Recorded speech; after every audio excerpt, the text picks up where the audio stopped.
Before we start, take a second to acknowledge the fact that Jim Benton saw my last video. No, I don't think I'll ever shut up about this. Oh man, I just knocked over my camera. I'm picking it up. Sorry about that. Hi my lovelies, and welcome back to my channel. Now, one thing about me is I am a huge Jim Benton fan, so no wonder my longest video ever ended up being a recap of Dear Dumb Diary. But ironically, my favorite book is Franny K. Stein. Oh, no one asked? But why I bring up that video is because, believe it or not, that was not everything. At the time when I was reading the books in September and posted the video in October, since 12 books is already a lot, and my channel hadn't yet taken off and found its target audience, I just decided to kind of tease the idea of a sequel if the video did well. And well, here we are, a few months later. I know this is technically the end, but I definitely plan on making more childhood book recaps in the near future. And by near future, I mean a few months at least, because my god, these videos take so long, but they're always such a fun time. And when saying that, I definitely plan to make Jim Benton related videos in the future too. So just thank you guys for your, continued interest in this topic. It means a lot, because now I'll get to keep doing it, and that makes me so happy. Anyway, to kind of recap, not unhingedly, Dear Dumb Diary was a series of novels released throughout the 2000s by author and illustrator Jim Benton, starting in 2004 and ending in 2016, which isn't it wild that Dear Dumb Diary is 20 years old as of this year? I don't know if the birthday's already passed as I'm sitting down to film this, but rest in peace, Jamie Kelly, you would have loved Chapel Roan. Book 12, Me, Just Like You, Only Better, where we left off, in fact, was not the end for the series. That just concluded Series 1, or Year 1 if we want to be technical, and for context, Me, Just Like You, Only Better released on June 1st of 2011. The following year though, the Year 2 books, aka the Series 2 books of this series, would officially release. Hearing this information, you're probably like, oh, well, what's the twist with Year 2? Well, let's find out via Scholastic. Best-selling author Jim Benton is back with a brand new spin on a favorite series. Dear Dumb Diary is a hilarious hit, and now after 12 books, each covering a month of her life, Jamie Kelly's upcoming diaries have a fresh new look and a fun twist. It's Dear Dumb Diary Year 2. The diary entries are still laugh-out-loud funny, but this is a whole new beginning. Everything is another year dumber. Unlike Year 1, which had 12 books like they said, Year 2 would only have 6 books total, which released from 2012 to 2015. However, one thing stays the same. Jamie still has no idea anyone's reading her diary. Please, please, please, don't tell her. The only real difference besides not covering a movie in this video, unlike the last video, is I decided to truly immerse myself in the world of Jamie Kelly and bought physical copies of the complete series on eBay for $15. So if you are that seller, big shout out to you. I was literally scavenging the internet for weeks and I could not find, even a couple of the Year 2 books in a set together. The most commonly sold ones are the Year 1 books, which makes sense. I mean, they came first. So I got really lucky to find this. And to give my non-book related review, I just love the overall look of these books. We're gonna use book 1 as an example because it's the only one I didn't sticky note. If you watched the last video, you can tell the book covers for Year 1 are very simple, yet still charming, of course, especially because I loved,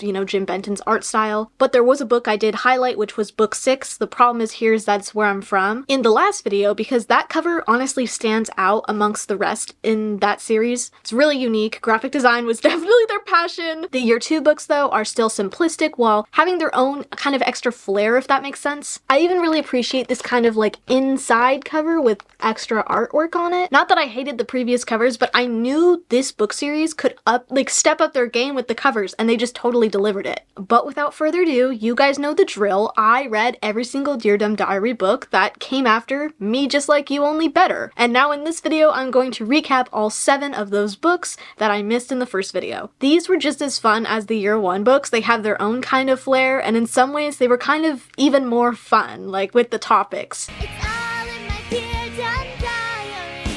Book 1, titled School, Hasn't This Gone On Long Enough?, opens with a math word problem like the kind we all had to do in school, and hated. So as you can imagine, Jamie takes the opportunity to kind of start a rant about her hatred for math. She confesses that she's not doing so great in math class, but that doesn't mean she's stupid. Actually, she's far from it. I know Jamie isn't real, but like this made me super sad to see because I saw a bit of myself in Jamie as she's like talking about this in the book. As I read through these first couple of pages, I can thoroughly relate to her and her struggle with math. If you're new to my channel, I'm autistic, so like when it came to school, I had an IEP for all the years I was in school, and the whole time I was a really strong reader and writer, but when it came to math, that's continuously where I would struggle and why I had these like accommodations in place. Because of this, I've always found it quite ironic that the stereotype when it comes to autistic characters in media is like being a genius, especially when it comes to math, when I've always been the complete opposite. It just goes to show that like autism is really a spectrum. By the way, this is not me headcanoning Jamie as such. I really don't think that. I just found her thoughts on math to be very relatable for me. Now, typically the formula of these books is that there is a school project and or a teacher that correlates to the problem at hand. And for this book, that's math and her math teacher, Mr. Hensey, who we haven't met before, and that goes for pretty much all the teachers in this book except for Assistant Principal Devon, aka Uncle Dan, and Miss Anderson, who is the art teacher. Another major thing that happens like right off the bat in this book,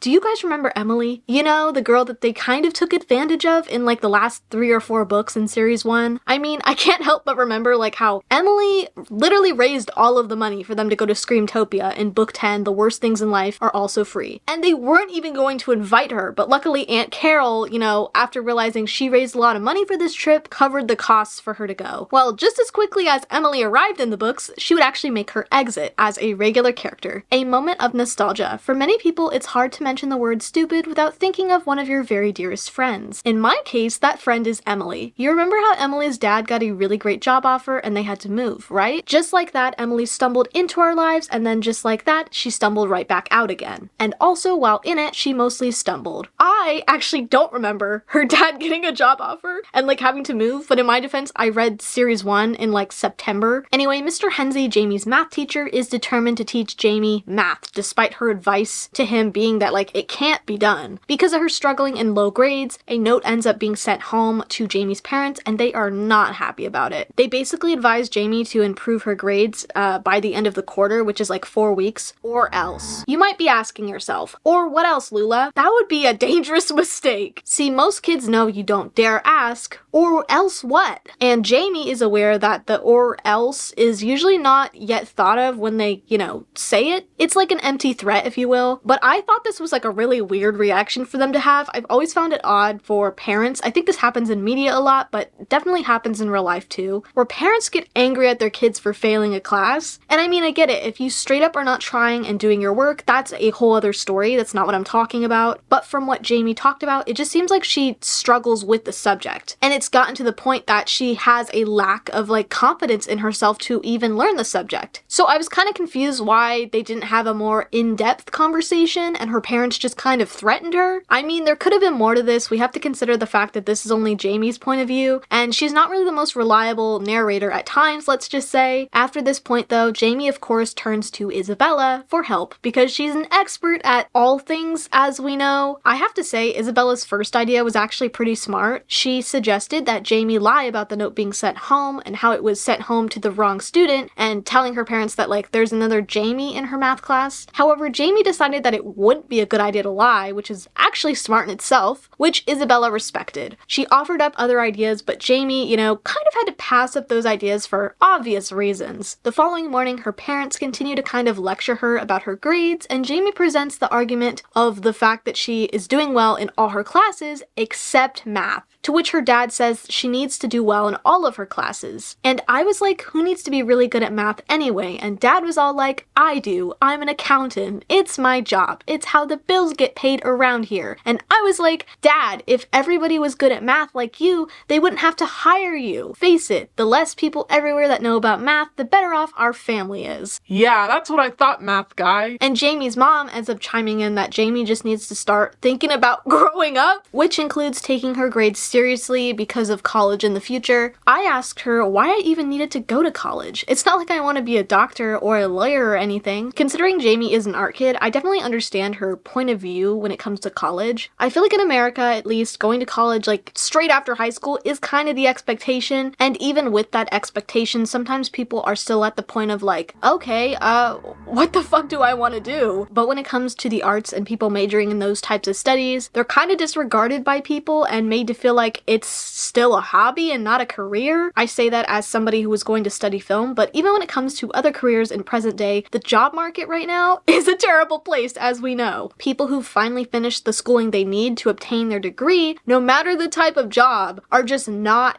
getting responses when they apply to jobs lately. But back to Jamie, I feel her with this response because when I was a kid, I did not care about college either. Like, I didn't understand its importance until eventually I just had to learn to care because it's the expectation and it can be important. But this conversation then ends with Jamie standing firm in her argument and Jamie's dad saying she gets this kind of stuff from Isabella. As much shit as I've given Isabella in the past, I gotta say, this was unnecessary. Not that I wouldn't believe that Isabella would have this kind of, perspective. You never know with the shit she's done and said in the past, but her dad just seems mad that Jamie attempted to outsmart him in an argument. Anyway, earlier in the book, when ranting about math, we see this picture of hideous math faces versus gorgeous language art faces. And that is because the other teacher that is introduced to Jamie in this book is her language arts teacher, Mrs. Avon. Mrs. Avon is my language arts teacher this year, and she's one of those people with really huge pink gums. So when she flashes her giant smile at you, she looks like a bowl of that strawberry vanilla chocolate ice cream after the chocolate ice cream has already been eaten. Yeah guys, now you know why I wore pink for this video. I was totally trying to be just like Mrs. Avon's pink gums. And just like I talked about with my own experience having great strengths in both writing and reading, but math being where my struggles and frustrations occurred growing up, Jamie seems to be that exact same way. She describes herself as a star in her class because she likes to read and write and is even willing to sit through her lessons about things like pronouns. Oh no! Dear Dumb Diary turning woke? Dear Dumb Diary, more like Dear Woke Diary. Not to go on a tangent, but how can I not? I am so tired of the discourse over pronouns. The whole argument,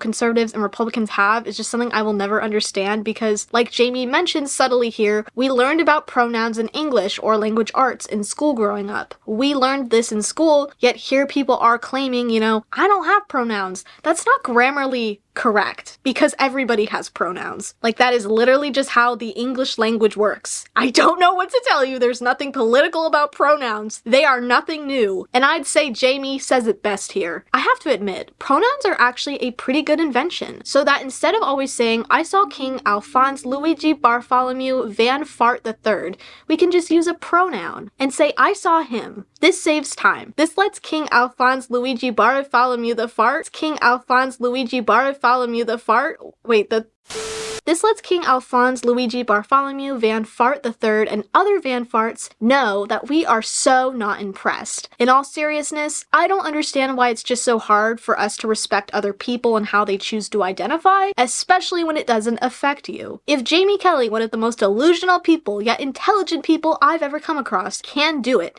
then anybody can. But today in language arts, the class was actually asked to write a paragraph explaining a short poem that Mrs. Avon had read to them. And it's here, 21 pages into the book, that we see our first mention of Angeline, which is shocking for those who read or watched my last recap of series 1, because for a while Angeline was literally the main topic of discussion and kind of still is at certain points. Anyway, when she mentions Angeline finally, 21 pages into the book, she calls Angeline a friend-like person and explains how, remember, Angeline's Uncle Dan is dating Jamie's Aunt Carol, but also how Jamie noticed that Angeline is struggling with her poem because she noticed she kept erasing and writing, and it was to the point that there was a little pile of pink eraser under her desk. However, Angeline was picked to read her poem despite not raising her hand, and everybody enjoyed it. According to Jamie, Angeline is actually good in the class, but Jamie just points out how language arts comes to her easier, and Angeline clearly has to put some effort in, which is completely fine. This really reminded me of growing up when I struggled with math. Sometimes I would bring up how I was confused or struggling, and my peers around me would respond with, but that's easy or some shit, which is not a helpful answer. So a part of me has a feeling that that's going to kind of tie in to Jamie's math situation somehow, because you can be strong in one subject and, not as strong in another. Jamie is proof of that. But especially looking back to series 1, I remembered Angeline tutoring Isabella, and I thought that the subject that she helped her with was math. But it also could have been just homework in general, considering that they'd meet up during the weekend and do homework or nothing. As for their trio of 3, yes, the girls are still friends, despite Jamie using the term friend-like person to describe Angeline. She can't seem to admit she's friends with Angeline, but she is friends with Angeline, so just say it, girl. And Jamie's parents just continue to bring up her grades and maturity, this time with her dad saying, and I quote, "Dad opened up by saying I needed math, so in case I ever build a rocket or something, I could calculate the right amount of fuel to put on board." Yep, that's what he actually said. Really. Her mom then said, "Jamie Alexandra Kelly, your grades are going to improve. When your parents use your middle name, that's how you know they mean business." And if you still doubt she meant business for a second, Isabella ends up coming over and staying for dinner at this point in the book, and her parents still pursued the conversation again, but this time asked Isabella what she thought of, grades, asking if she thought they were important. "Sure they are," she said. And anticipating my reaction, she moved her leg out of the way before I could kick it under the table. Isabella is kicked under tables pretty regularly, so she can always tell when someone is going to attempt it just by the tiny shifts in their shoulders. But improving grades can be hard, she continued, and sometimes parents just don't understand how hard. There are a lot of things on a young girl's mind. I was a little grossed out to hear what sounded like the voice of either a counselor or a principal or some other weirdo coming out of Isabella's mouth. It's at this point, also 30 pages into the book, that we hear of Stinker and Stinkette, which is Jamie's dog and his dog daughter. I was starting to get worried. Then ironically, Jamie and Isabella spend their Saturday working on homework. They start with language arts, against Isabella's wishes, mainly because they were at Jamie's house and she threatened to send Isabella home if they didn't. And with this, Jamie was able to actually help Isabella write the best piece of writing she's ever written, which was technically just a reworded version of Jamie's poem that she wrote, but, she was proud regardless. So happy and proud that she was even willing to work on math. Isabella is pretty good at math because the things that affect her most have a lot to do with math. Hours of detention, money, how many stitches somebody has to get because of her. We warmed up on a couple of story problems. The first one was about a guy on a train, but Isabella switched things around so I would hate it less. She turned the guy on the train into Lady Gaga on her tour bus, and I had to figure out when she would have to leave New York if she wanted to be 15 minutes late for her performance, which is a stylish amount of time to be late. Eventually we moved on to our real math homework. It had far less Gaga in it, but it seemed to be just a little easier with Isabella there to provide nurturing support and nurturing assistance and nurturing arm punches when I got something wrong. Long story short, thanks to Isabella, Jamie got to spend her Sunday doing, whatever she wanted because she got all her homework done. Then, remember Jamie's comments on the effort language arts took Angeline? Well, Angeline's poem for that assignment ended up being so good that Jamie even praised her for it. Or she acts like a spirit took over her body actually, but Jamie just doesn't really like to admit she cares or anything or even likes Angeline. She can barely admit they're friends. Anyway, Angeline's poem read, "We write it wrong, so we erase, and pencil something in its place. But the words we speak don't work that way. We write in ink the words we say." Now I wasn't on Tumblr, but just hear me out. Doesn't that sound like one of those quote-unquote deep poems you'd find on there? Okay, Dumb Diary. School has taught me a couple of things over the years. Once it taught me the difference between alligators and crocodiles. Even alligators and crocodiles don't really care, just avoid both. Another time, it taught me that there are custodians in the world that are too dumb to get out of the way of a golf ball. But today it taught me something new. The sound my mouth would make if it dropped to its widest and remained that way for a full 30 seconds. It would sound like this. Then she goes on to insist that Angeline's whole life must have been leading up to the creation of this poem for this assignment. That from birth, she's been clearly training for this day. Ah, yes, this is very middle school. We also find out how Emily's doing at her new school via an email that she sent to Isabella, and apparently she's better at math than Jamie, despite her lack of ability. This isn't shocking to me considering the way that she raised money for the girls to go to Screamtopia with that kid walking business in book 10. Dear Isabella and Jamie and Angeline, I love my new school, except the first day I got my jacket sleeve caught in my locker door and had to stand there until this really smart kid suggested that I take my jacket off. I wish she had suggested that earlier so that I didn't have to stand there all day. I'm in advanced math and I'm getting straight A's in it. Love Emily. Anyway, when it comes to language arts, it's actually announced that the students will be doing a vocabulary bee, which is a spelling bee, but with the definitions instead of the spellings of the words. To make things fair, each of the students have to submit 3 words to Mrs. Avon, and then she will be picking the words at random during the spelling bee out of the students' submissions. No amount of erasing and rewriting will help you with this, Angeline. You either know a plethora of words or you don't. That's right, I know the word plethora. Knowing that the vocabulary bee isn't for a couple of weeks, Jamie and Isabella come up with kind of a game plan. They are going to teach each other's words that they'll be turning in, so that way they have a higher chance of winning. And Isabella agreed that they could start as soon as possible tonight after they did their homework, which Isabella says that Jamie agreed they'd work on more than 2 years ago with her at Jamie's house tonight. Jamie didn't have any recollection of this promise, but you know, Isabella has good memory with these types of things, so she just kind of learned that you have to take her word for it. She doesn't talk to us about the math that they did that night because, you know, talking about math you've already worked on is exactly like eating math and then throwing it up. But the words Jamie and Isabella share with each other for the vocabulary bee are matoid, a person who is only almost insane, and marplot, which is a dull-witted, bad-tempered rodent of Australia that hunts koalas. I had never heard of this word before, but this is another one of those great things about words. You get to learn new ones all the time. It doesn't just happen that way with numbers. I've never heard of a marplot either, but Jamie really said it best. You do get to learn new words all the time. Though I wanted to see what a marplot looks like, I couldn't find anything, so maybe I should have taken Isabella's words so seriously. Anyway, the next day is Thursday, and we know what that means. Meatloaf Day. Jamie talks about summer school and how she feels bad for all those kids losing the opportunity to not only sleep in, but also still having to eat the school's meatloaf in the summer. We've learned to live with the meatloaf. They serve it every Thursday and always have, ever since the school opened back in 1492 or whenever. We eat it, we get horribly ill, and we recover just in time to eat it again 7 days later. We're always within 3 days of a horrible meatloaf experience. I can't help but notice how Math was unkindly ready to point that out. Isabella apparently told her that the summer school kids eat meatloaf every day, and apparently the school stinks extra bad because of sunscreen. The classes are also taught by substitute teachers. As this conversation started, I knew it was a load of BS, but I think Isabella is only saying this stuff because she doesn't want Jamie to end up letting herself flunk math so bad to the point that she has to go to summer school. Angeline started arguing with Isabella, saying that summer school was nothing like that, but when Isabella asked her how she would know, she shut right up. Also, apparently Isabella's brother canonically has a tail, and it was removed, and he keeps it in a jar. I don't even have any words, but unfortunately I was reminded of Rainbow Dash. Just a day later though, something crazy happens in regards to Angeline, something nobody would see coming, especially Angeline, I guess. Dear Dumb Diary, I really feel that my prison for beautiful people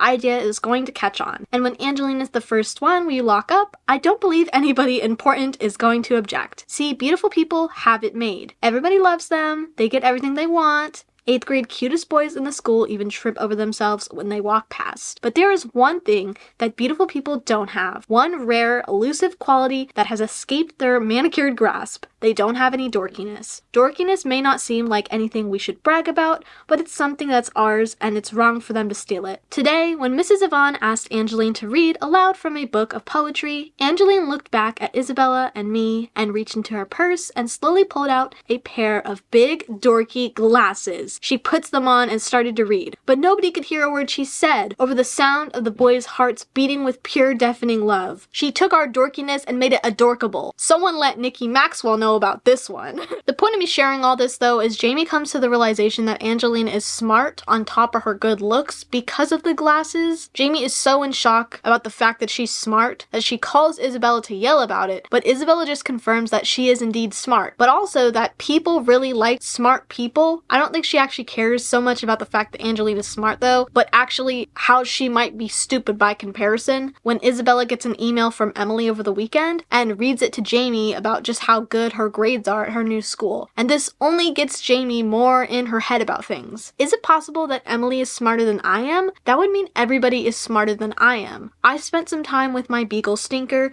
and his dog daughter Stinkette today, so I could feel superior and build my confidence back up. But she admits the math is getting easier thanks thanks to Isabella's coaching, which is just her inflicting pain onto Jamie when she gets a question wrong. My favorite thing about this book, besides its relatability, is the random big word drops where, like, Jamie feels the need to clarify a definition of a word because she feels smarter than the average person for using it. Angeline had taken the very clever step of arriving with microwave popcorn, so I welcomed her into my abode. Those of us who excel in language arts might use the word abode instead of house when we want to remind others that they are not as smart as we are. Anyways, the girls end up watching a movie, and Isabella actually leaves the room during a kissing scene, and when she comes back, we find out some critical information. Apparently, she was in the kitchen and she found a pamphlet about summer school with an envelope addressed to Jamie's mom underneath some papers. Isabella's parents are putting in a new built-in swimming pool. It's going to have a diving board and a slide, and we'll be able to hang out all summer long, and we'll have people over, and the best part is that it also means we can exclude others. I'd get started on the uninvitations already, except for the fact that Isabella reminded me of one critical thing. I might be in summer school. She whisper yelled back at me that if I wound up in summer school, it would be my own dumb fault, and I'd have nobody to blame but myself. I told her that was ridiculous because it's always been my experience that you can always find somebody else to blame. But back to math, on Monday she ended up having a surprise quiz, which she's not fond of. I mean, who really is, especially when you're struggling with a subject. The concept of a surprise quiz can be torture. Like, at least give me some time to prepare. Damn! And then you wonder why I'm failing your class. But luckily for Jamie, the questions seemed easier this time around because of the help of Isabella with her homework, as well as the 3 full-on facial kicks she received. And then of course she brings up Angeline and her eraser again because she cannot seem to let it go. I really do have a lot of sympathy for her in this book, but my god, we get it, Jamie. I guess it's a way for Jamie to feel better about herself. That's the only thing I can think of. I mean, it wouldn't be crazy considering how we've discussed Angeline is a huge topic of conversation in her diary,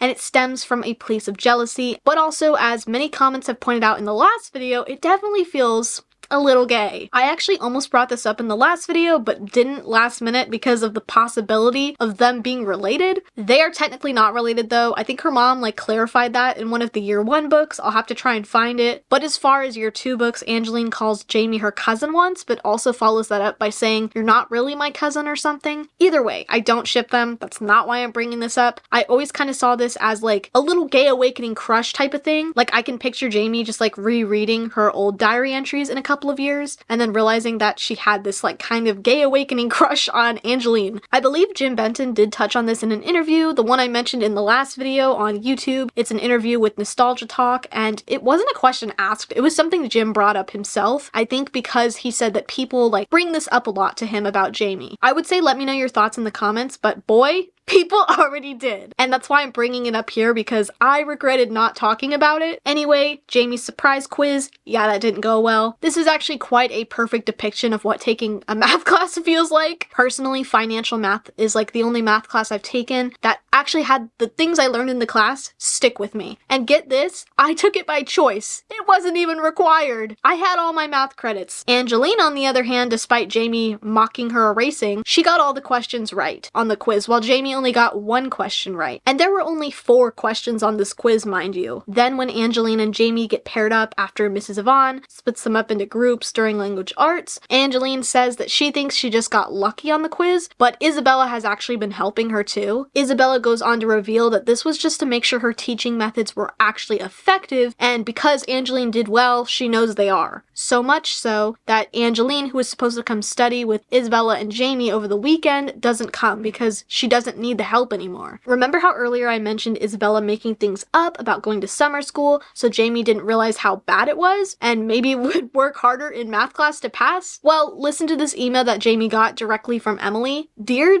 Jamai? Sorry it's taken me so long to write you. My new school is really great, but I miss you, Angeline, and that mean boy with the round glasses you always hang around with. Maya B, you guys can come and visit me sometime, or I can come and visit you, or we can visit each other at some place exactly halfway between us. Love, Emily. P.S. I miss you and Angeline and that mean boy with the round glasses." I was pretty surprised. Not that Emily was remembering Isabella as a boy. People do that more often than you think. I was surprised she didn't go on and on about her grades like she had has in all her other letters. Maybe she's just gotten so used to being smart now that she has forgotten she's so smart. Isabella definitely has a weird way of showing she cares about Jamie, but I can see, you know, the reverse psychology she was attempting here. Anyway, at this point we finally reached the highly anticipated vocabulary bee. Eventually, Angeline was given Jamie's words to define, and she was shocked to witness her getting all of them right. Jamie ended up getting Isabella's words, which was easy. She knew them all, or so she thought. Then came marplot. It's a small, bad-tempered Australian animal, I said. Mrs. Yvonne giggled a little. Wrong, she said. No, I wasn't wrong. And I let her know. It's a simple, stupid, bad-tempered animal. It hunts koalas. It's from Australia. I'll bet you anything, I protested. Guess what the actual definition was? It's a person who ruins somebody's plans, Angeline said. The weirdest part though, maybe it's not that weird, but like Jamie doesn't realize how she was set up,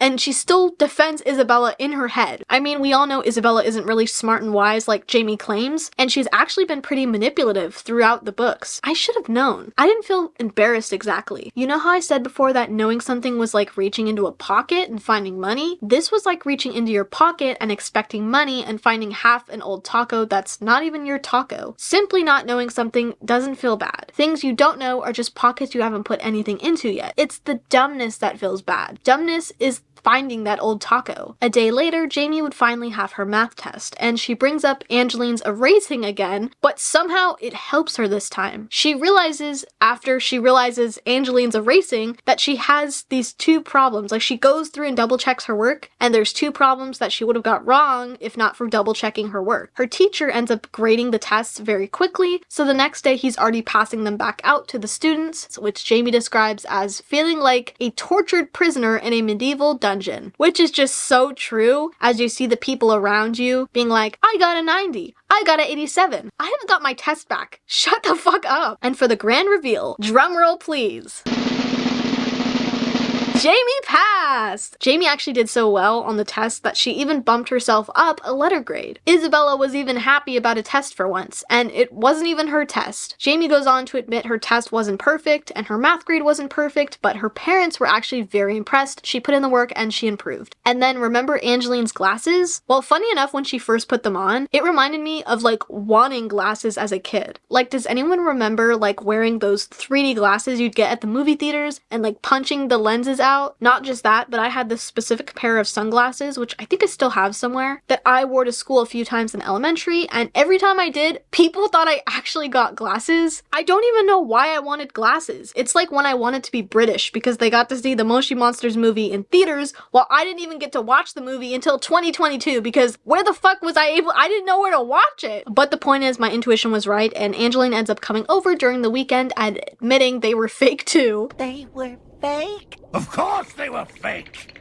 It was all to keep you out of summer school. Isabella had this dumb idea that it would make you nuts if people thought I was smart. As if you'd ever be jealous of me, Angeline said. Yeah, right. Like I could ever be jealous of you, Angeline. She said that if we made you work hard enough, your parents wouldn't send you to summer school. Summer school isn't even that bad anyway, Angeline said. I went. What? School is hard for me, Jamie. I know it usually comes easy for you, but not for me. I have to study and work like crazy. You probably don't notice, but I'm erasing and correcting myself all the time. I got way behind one year, so I took summer school classes to catch up. It wasn't fun, but it's not anything like Isabella says. And it helped. Yeah, so that erasing was legitimately Angeline struggling, which is completely okay. Jamie has a bit of an ego, and Isabella can tell, so this was the smartest way to make sure Jamie avoided summer school and worked harder. She had to get into Jamie's head, which is a pretty easy thing to do when you read your best friend's diary. But it's not like she has a reputation of doing that or anything. But also, why does all of Angeline's family work at the school, or particularly her uncles? At the start of the book, Jamie references a janitor or custodian that would call her stupid because of an incident with a golf ball. In this interaction with Angeline, she talks about an uncle who she wishes had more choices, and that's why Angeline thinks school is so important and cares about grades. She just wants to be able to have opportunities in the future and have more career choices. And then as she's leaving, she mentions that she's not ashamed of him, and she wants to make it clear that she's not, and that it doesn't help that a kid almost took his eye out with a golf ball. But surely that wasn't her. Probably a different janitor, right? The book then ends with Isabella admitting she did all this stuff to help Jamie get her math grade up. The Angeline stuff, those Emily emails, the pamphlet for summer school. Jamie's parents never even considered it, but Isabella just wanted to motivate Jamie to somehow make her work harder. Can you imagine imagine her working that hard just so I could feel better. She really does have a heart of gold. But Jamie shouldn't have spoken so soon. We all know where Isabella's true intentions usually lie. In some ways, this kind of makes her the smartest of all. In the beginning of the book, Isabella ranted to Angeline and Jamie about being broke. Well, that ends up being important to our ending. It turns out the whole time as she was doing all this to help Jamie, she was doing it because she made a deal with Jamie's dad. And sure enough, he was there to give her the $10 that he owed her. Isabella and I made a deal, he said. If she could get you to pull up your math grade, I would pay her $10. She has a lot of influence over you, Jamie. Sometimes I think she has more influence over you than I do. So I figured that would work better than me paying you for the grade. I plopped down hard on the couch. I felt just like that guy in that movie when he discovered the thing about the stuff wasn't what everybody thought. Jamie was really hurt, understandably so, that Isabella was pretty much selling her out like that. But she chimed in, I didn't do it for $10. I was actually hoping for $20. And if something I'm doing for myself benefits you in some way, I'm totally okay with that. It turns out the whole time she wanted money for a purse like Jamie's, so Jamie just ended up giving it to her because purses weren't really her thing anyways, and her mom was the one who wanted her to get one. You can have my purse, I said, for $15. 5, she said. Forget it, I said. I'll keep it. Okay, 10, she said. But hurry up, my mom's waiting in the car. Seriously, she had her mom waiting while she came to conduct her business meeting with my dad? I have to admit, Isabella is pretty smart. But then again, at the end of the day, I'm the one with good grades and $10. And she's the one with a purse that smells like the meatloaf I've been putting in it for 3 weeks. Maybe I'm a little smarter than I thought. It's all in my Dear John diary.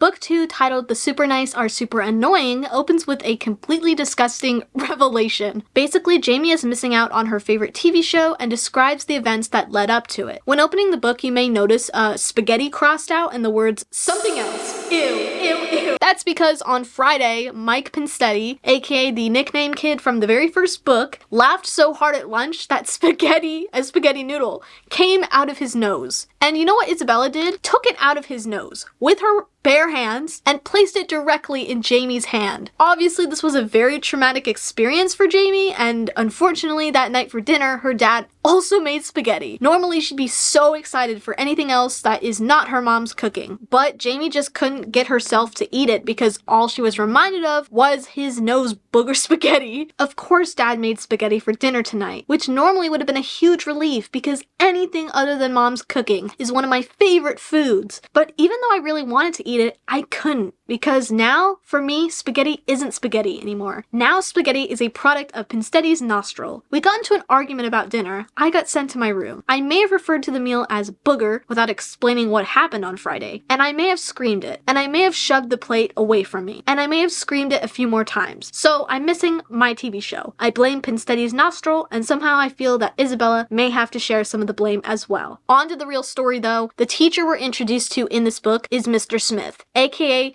Jamie's social studies teacher. It's so obvious that Mr. Smith is a fake name that people who say their name is Smith are the only ones that are for sure telling the truth. Besides, we don't have any reason to believe he's using a fake name, except that he's wearing a wig. Don't look at it, don't look at it. Do you wear wigs? No, I do not. Have you worn wigs? No, I have not. Will you wear wigs? Maybe. When will you wear wigs?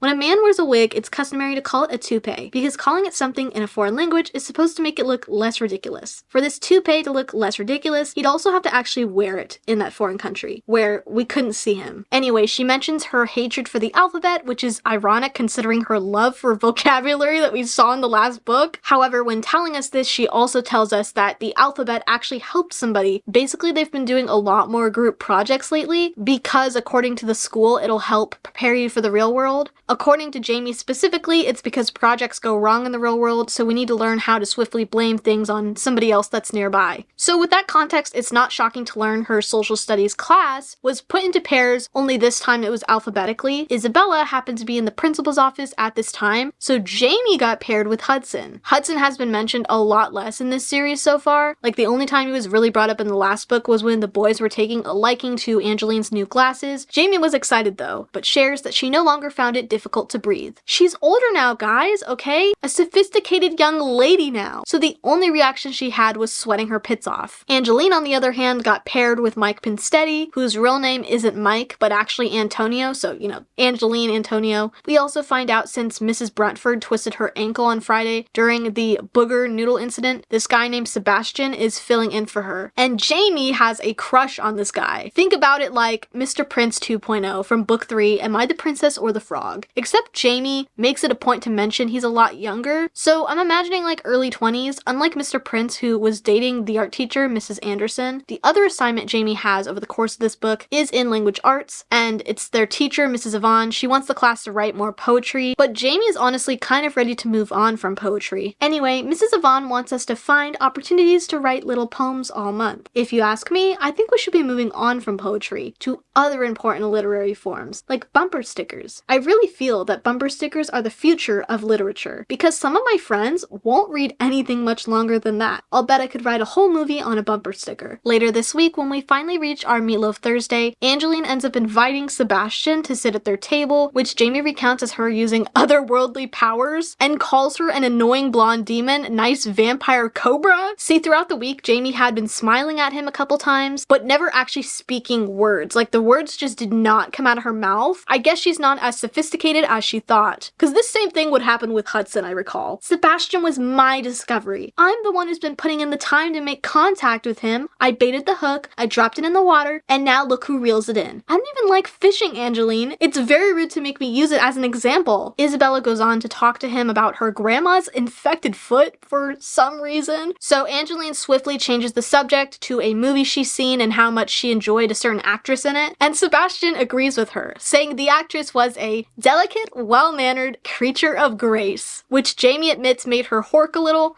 What's horking, you may ask? Well, good thing she provided an x-ray showing us how it works. But you know what this man finishes his sentence with? The actress kinda reminds me of you, Angeline. Ew. Excuse me?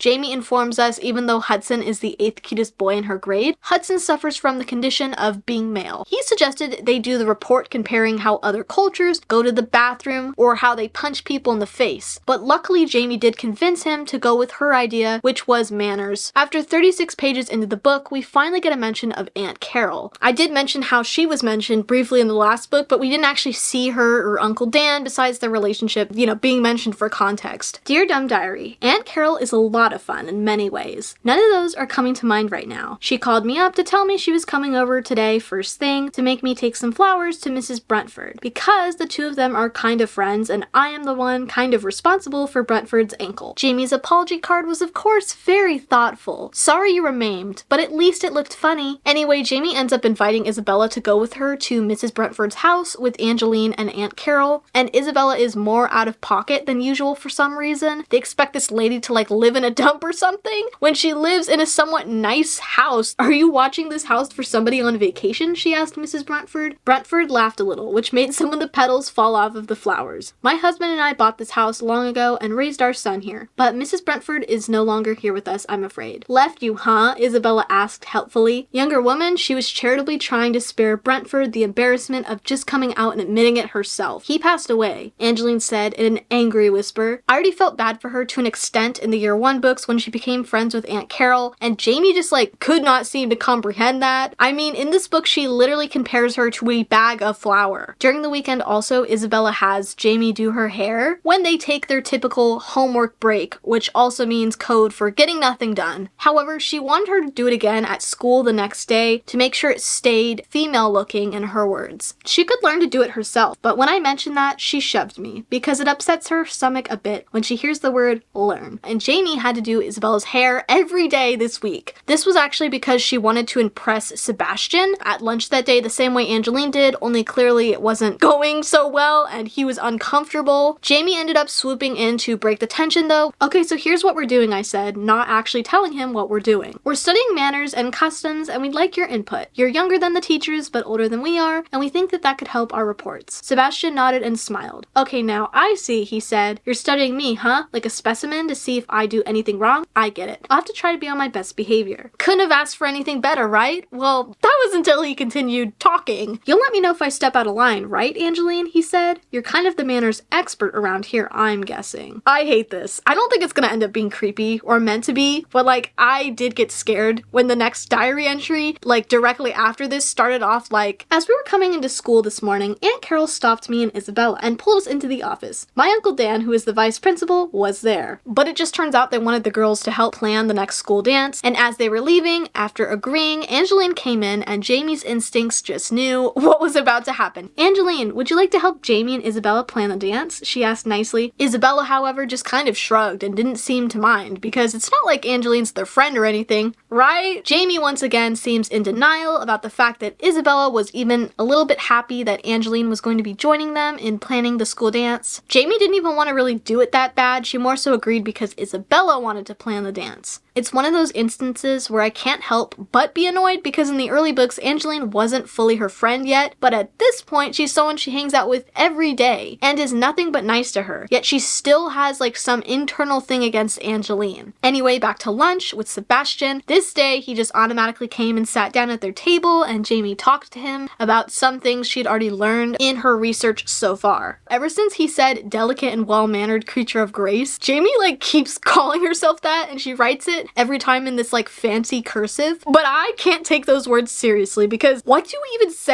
you even say if someone called you a delicate, well-mannered creature of grace? What does that even mean?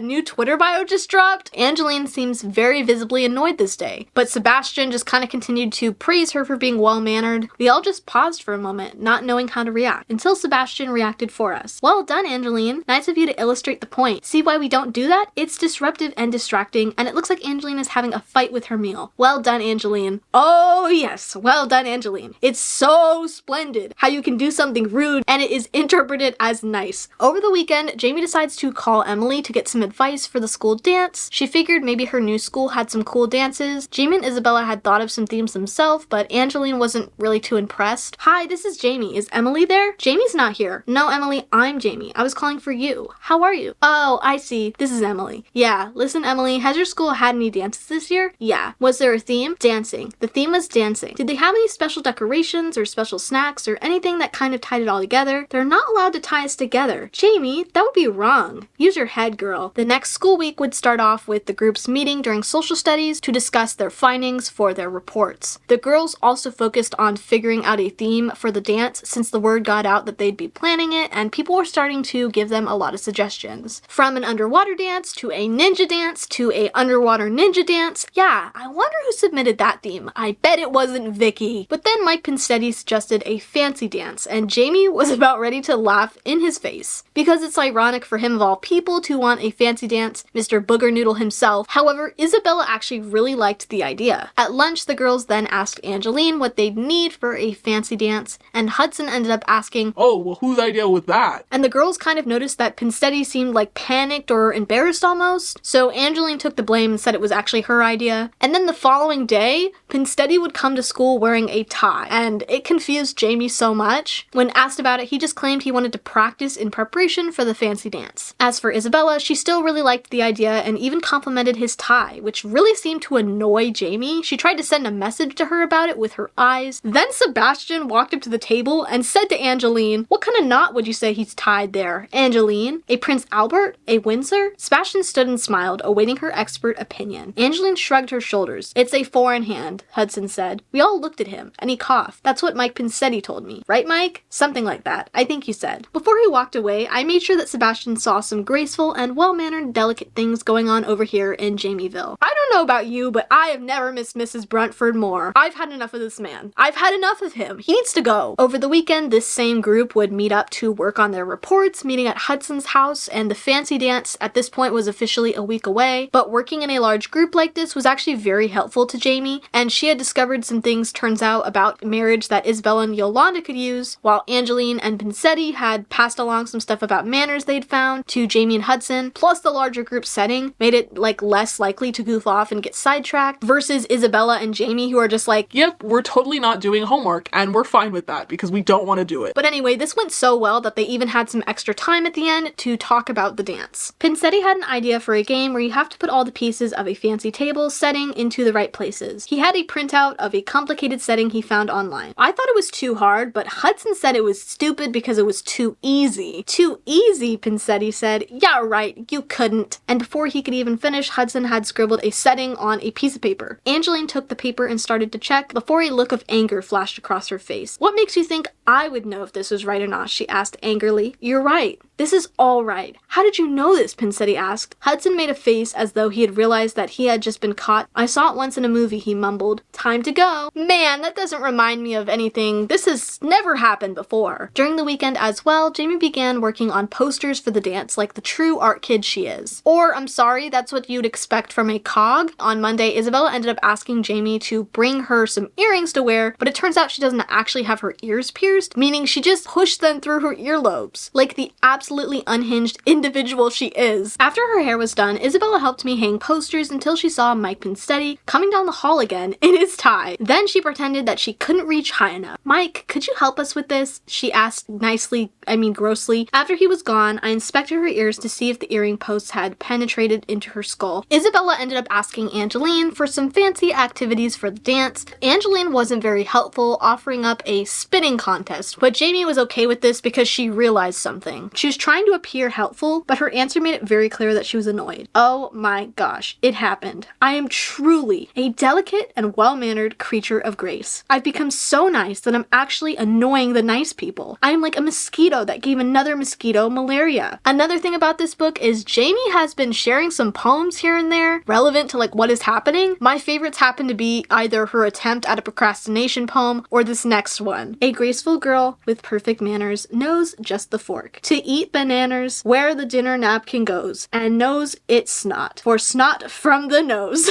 The students' reports were due on Thursday, so this was the last time they could get some insight from Sebastian at lunch. But really it wasn't insight she was looking for. She just wanted him to say that she was a delicate and well-mannered creature of grace. I don't think a summary of what happens next would just quite do it justice, so let's just read the next few pages together. I sat very delicately at the lunch table and spoke very gracefully, and used my manners very wellly. I cleverly pushed the conversation toward what's her name, movie star, that he said was a delicate and well-mannered blah blah blah. Oh yes, her, Sebastian said with a, let's face it, a little too much niceness. She's probably not, the only person in the world like that. I said, that's the kind of thing you might notice about somebody any place. I hinted very well-manneredly. I knew this conversation was beginning to go badly. Any moment, Isabella would probably pinch somebody or Angeline would change the subject. Come on, Sebastian. Did I have to spell it out? Who at this table right now would you say is the most delicate and well-mannered creature of grace? Before you answer that, Sebastian, Angeline said, I have one thing I'd like to say. I suppose Mrs. Shakespeare will always remember where she was the exact moment that William Shakespeare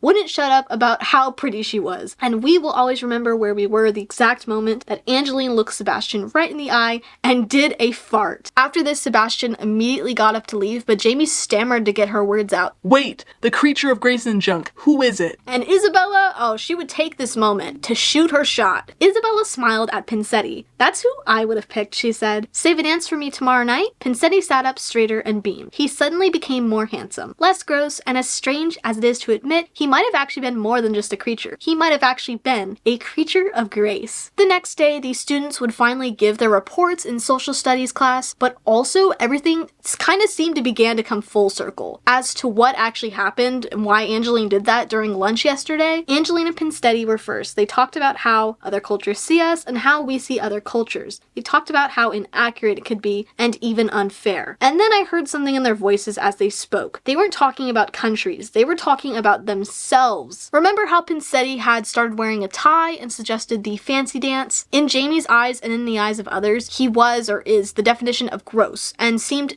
content with that and okay with it. However, seeing Sebastian's effect on everyone is when Jamie thinks he decided he wanted to be seen differently, and suggesting the fancy theme was the perfect opportunity for him to clean up a little without being judged for it. In the past, Jamie has already assumed she was rich, which is far from the truth. truth, and it's something that, people clearly still assume if we think back to what happened at Hudson's house, then it was Isabella and Yolanda's report which caught Jamie's eye too. She kept calling Yolanda dainty throughout the whole book and going as far to barely even draw her because she kept forgetting what she actually looked like. However, her glitter skills were extremely impressive, and in that moment Jamie felt really stupid for kind of disregarding her among the group they had formed to work on these projects. Then finally it was Hudson and Jamie's turn to present, and it was interesting to say the least. Hudson decided to completely interrupt Jamie and go on a tangent about how manners don't matter, and in that moment Jamie felt her grade like slipping away from her, despite all the work Jamie had put into this project for 4 weeks, until Yolanda chimed in that manners exist so we can stand each other, which sent Jamie into a further rant about just that. And in the end, everything was okay with their presentation and ended up appearing like a staged debate to their teacher, and Mr. Smith even pulled Jamie aside after class to say it was his favorite presentation he had seen all year. Later that same day, it would also be time for the fancy dance. Isabella and Pinsetti danced. Nobody could win the Arrange the Silverware game except for Hudson, and Angeline ended up fully explaining her incident at lunch yesterday to Jamie. She said that she just didn't like being thought of as just nice, polite, and mannerly. There's more to me than just that, she said. I don't want to be seen as just a delicate and well-mannered creature of grace. Why would anybody want that? There's more to everyone. Like, what if everyone only thought of Yolanda as this dainty little thing? They would hardly ever notice her. Isabella also ended up, admitting she didn't actually love Pinsetti, but this was her kind of practicing using niceness and politeness against somebody like Angeline does. She did this mostly so she can get a rich man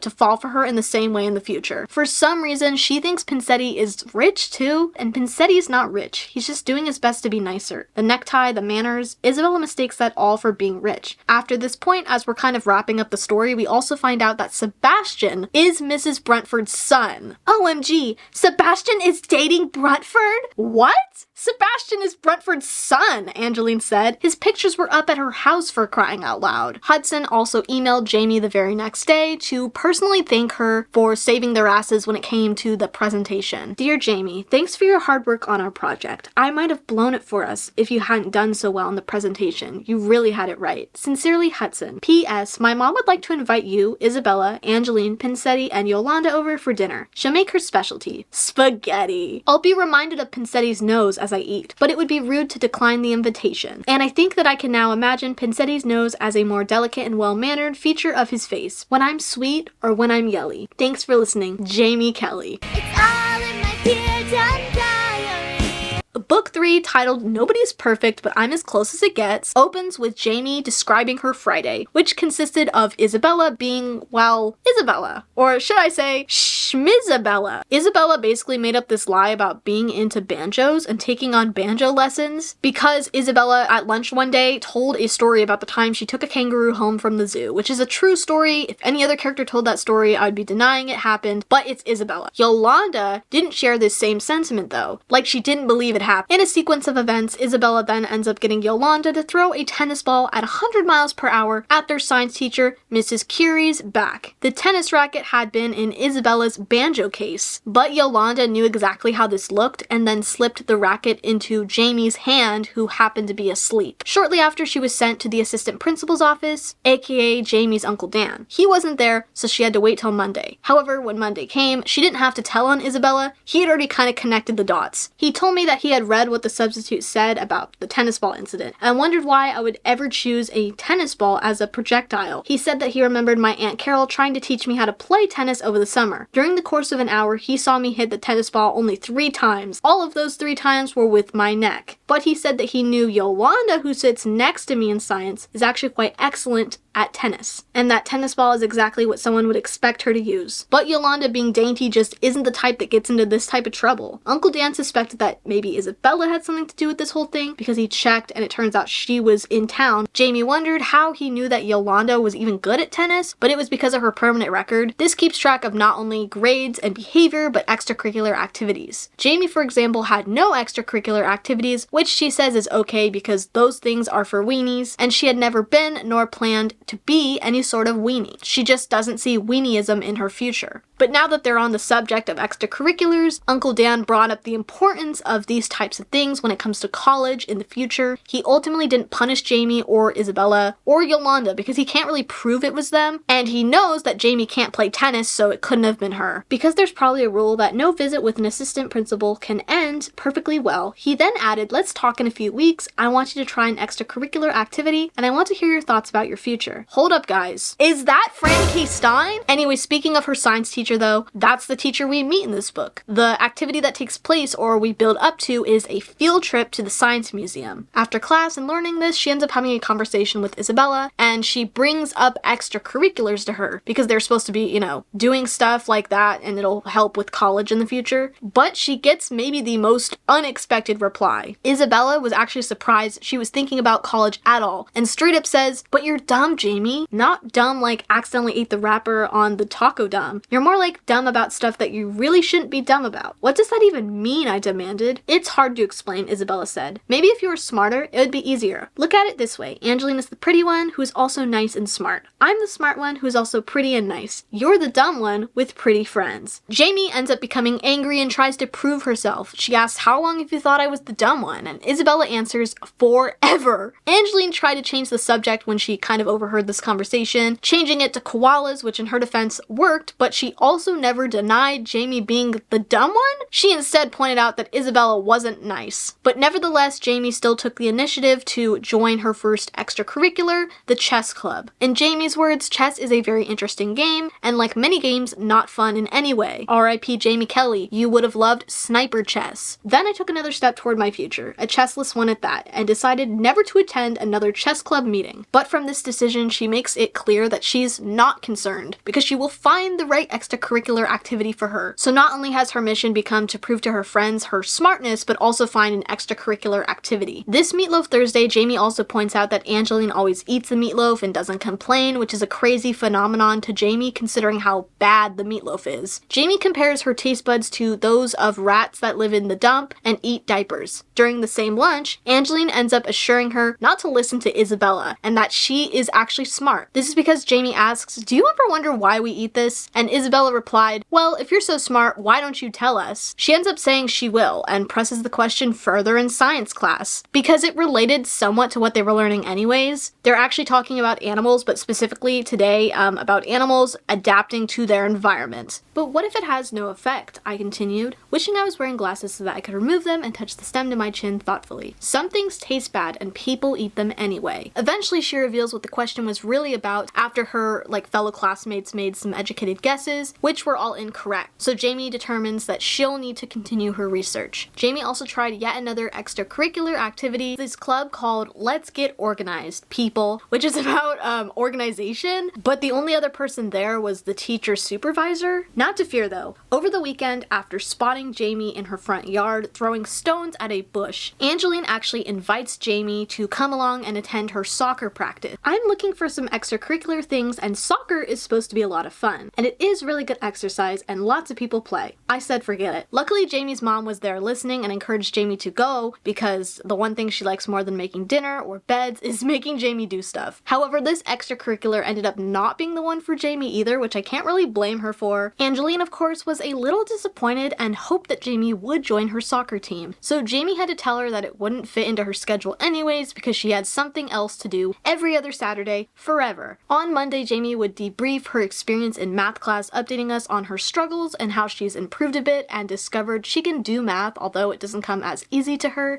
It requires concentration, focus, memorization, and something else that she can't remember. Now, I shared in my last video that I went to a Montessori school for 9 years actually, until high school. So when Jamie talks about being called up to the board to solve a math problem in front of the whole class, that was something I never experienced. The closest experience I can relate it to is being called up via a popsicle stick in a jar with your name on it, which should be classified as a torture method, by the way. So I kind of agree with Jamie's logic in this situation, especially if I was her age, I probably would have thought the same thing. Of course, that doesn't apply to everything, but in a case where he knows this is a student who has a harder time with math, I don't know, just being put on the spot like that is hard in general. You know, I'm fine when it's just me and my paper and my pencil working on the numbers. I'm just never ready to do it it in front of people. I can do it, but there's going to be a lot of transformation occurring that I am not anxious to let others witness. I can do the problem, but there will be scowling, there will be wrinkles, there will be fingernail chewage. So instead, Jamie being Jamie comes up with the perfect solution to get herself out of it. I didn't want to go to the board, and what I thought was an excellent question suddenly occurred to me, so I shared it with Mr. Hensey. Mr. Hensey, I asked, didn't somebody complete this exact same problem in your class last year? Yes, he said, and probably every year for many years before that? Yes, I suppose. I had him right where I wanted him. Don't you think it's time you finally accepted the answer? The rest of us have all accepted it, Mr. Hensey,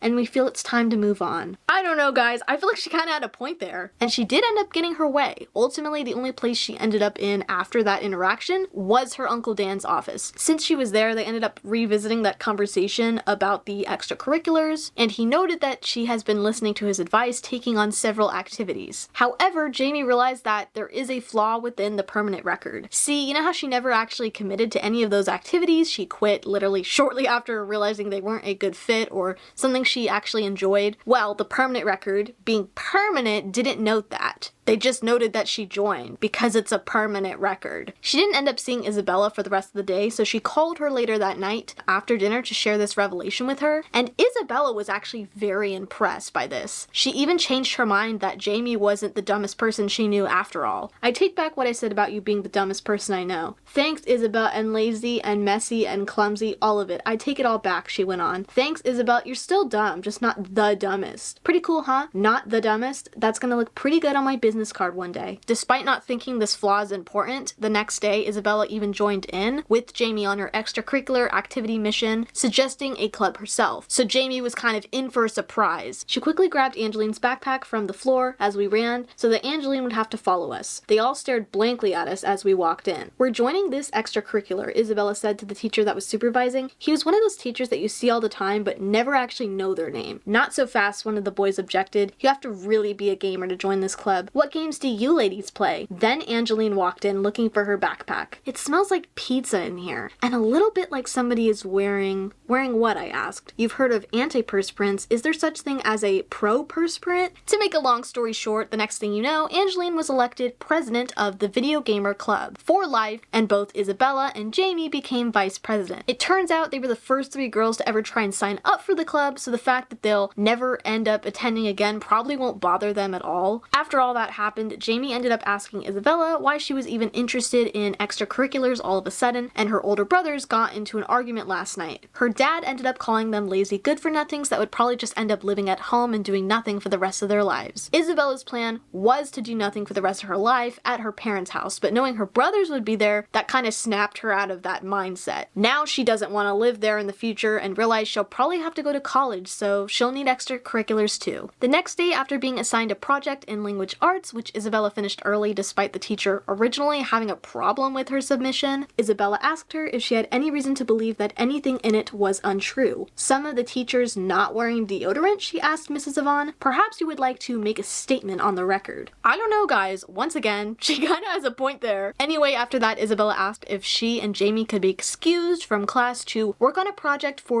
which she had informed Jamie about by aggressively whispering that it was an extracurricular that they had just joined. Actually, we didn't just join it. Isabella informed me out in the hallway that we had just created it. It occurred to me, Jamie, why should we just join clubs when we can invent as many as we want? Isabella also tries to recruit Angeline to this club at lunch, but she immediately knows it's made up. Whether that's because she's never heard of it or because it's Isabella, we'll never know. But this made Isabella pretty upset. So upset that she called Angeline Miss Stupid Pants. Jamie also reveals that she has finally accepted Angeline as a friend until further notice. Of course, with some interesting methods. Dear Dumb Diary, you know, it wasn't that long ago I saw Angeline as an enemy. The kind of enemy that never really does anything bad or is mean or has anything wrong with them in any way. You know, the kind of enemy I mean? The worst kind.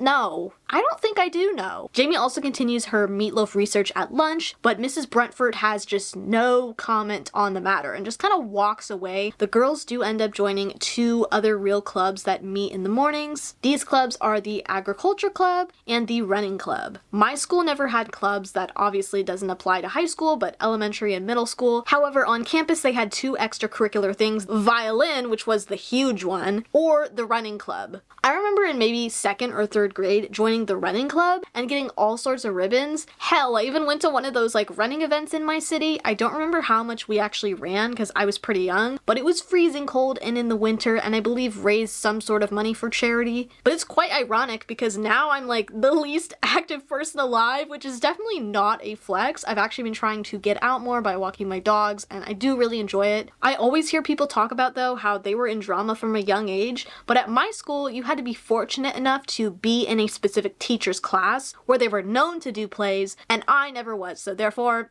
I didn't. Because the one time my school briefly had a drama club for a short period of time, everyone in the play ended up getting lice, so that's probably why we didn't have more activities. I did join choir at one point though, and it was such a small group, like 8 kids compared to the younger kids choir. The song selection I remember sucked. You had "These Are a Few of My Favorite Things" and "In the Jungle, the Mighty Jungle, the Jungle Sleeps Tonight." This running club idea actually really backfired because not only did they trail behind the experienced runners, but Jamie hadn't brought extra clothes and didn't have time to shower in the locker room afterwards, like before class, because they took longer than everyone else. So Jamie becomes extra concerned about her potential new stench because she doesn't have any deodorant or perfume or cologne. But even if she had those things, deodorant is really the only one that's gonna help you with the stench. Like, I immediately was getting flashbacks to the girls that would like spray on their Bath and Body Works perfume all the time, and that does not work for cover. You need to use deodorant, please. So her and Isabella, you know, being put in this predicament,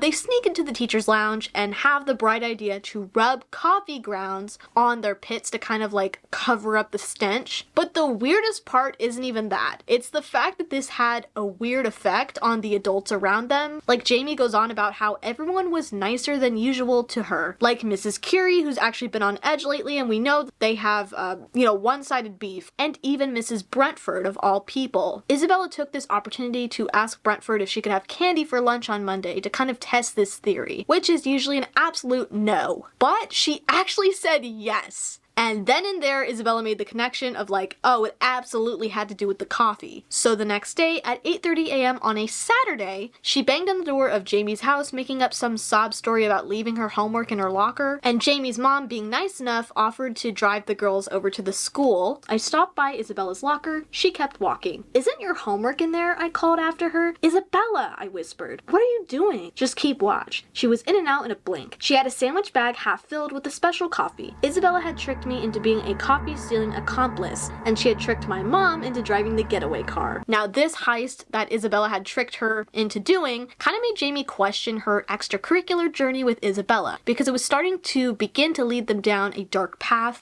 as dark as espresso in Jamie's words. But then on Monday, she found out that Hudson apparently loves coffee. I know that you're kind of over him and everything, but he loves that stuff. "You're right, Angeline, I am over him," I said, which got her interest in being a part of whatever Isabella was planning to do with it. However, this would not end up benefiting Jamie. It turns out Angeline had lied and Hudson hates coffee. He ran from their lunch table and was absolutely just repulsed by the smell. She only told Jamie that so she would actually tell, you know, her like what was going on. Isabella got a kick out of it too because everybody knows that Hudson hates coffee apparently. Jamie and Isabella, despite Jamie's feelings, did actually continue their extracurricular journey, joining the camera club and the cuisine club next. And Jamie might have actually found a good fit for her with the cuisine club, but now that they're on this journey together to join as many as possible because of, you know, Isabella's logic instead, versus like how Jamie had originally been trying to find an extracurricular that would fit her. At the same time as all of this is happening, Jamie continued her meatloaf research, with Mrs. Yvonne encouraging her to make that her news story for the project she has to do in her class. Isabella then interrogated Brentford at lunch after Hudson brought up the meatloaf to Jamie because it was Meatloaf Thursday after all, and she definitely said more than last time when Jamie asked, but nothing of substance. This interview of sorts only led her to the conclusion of Mrs. Brentford is clearly hiding something. Because if someone won't tell you the reason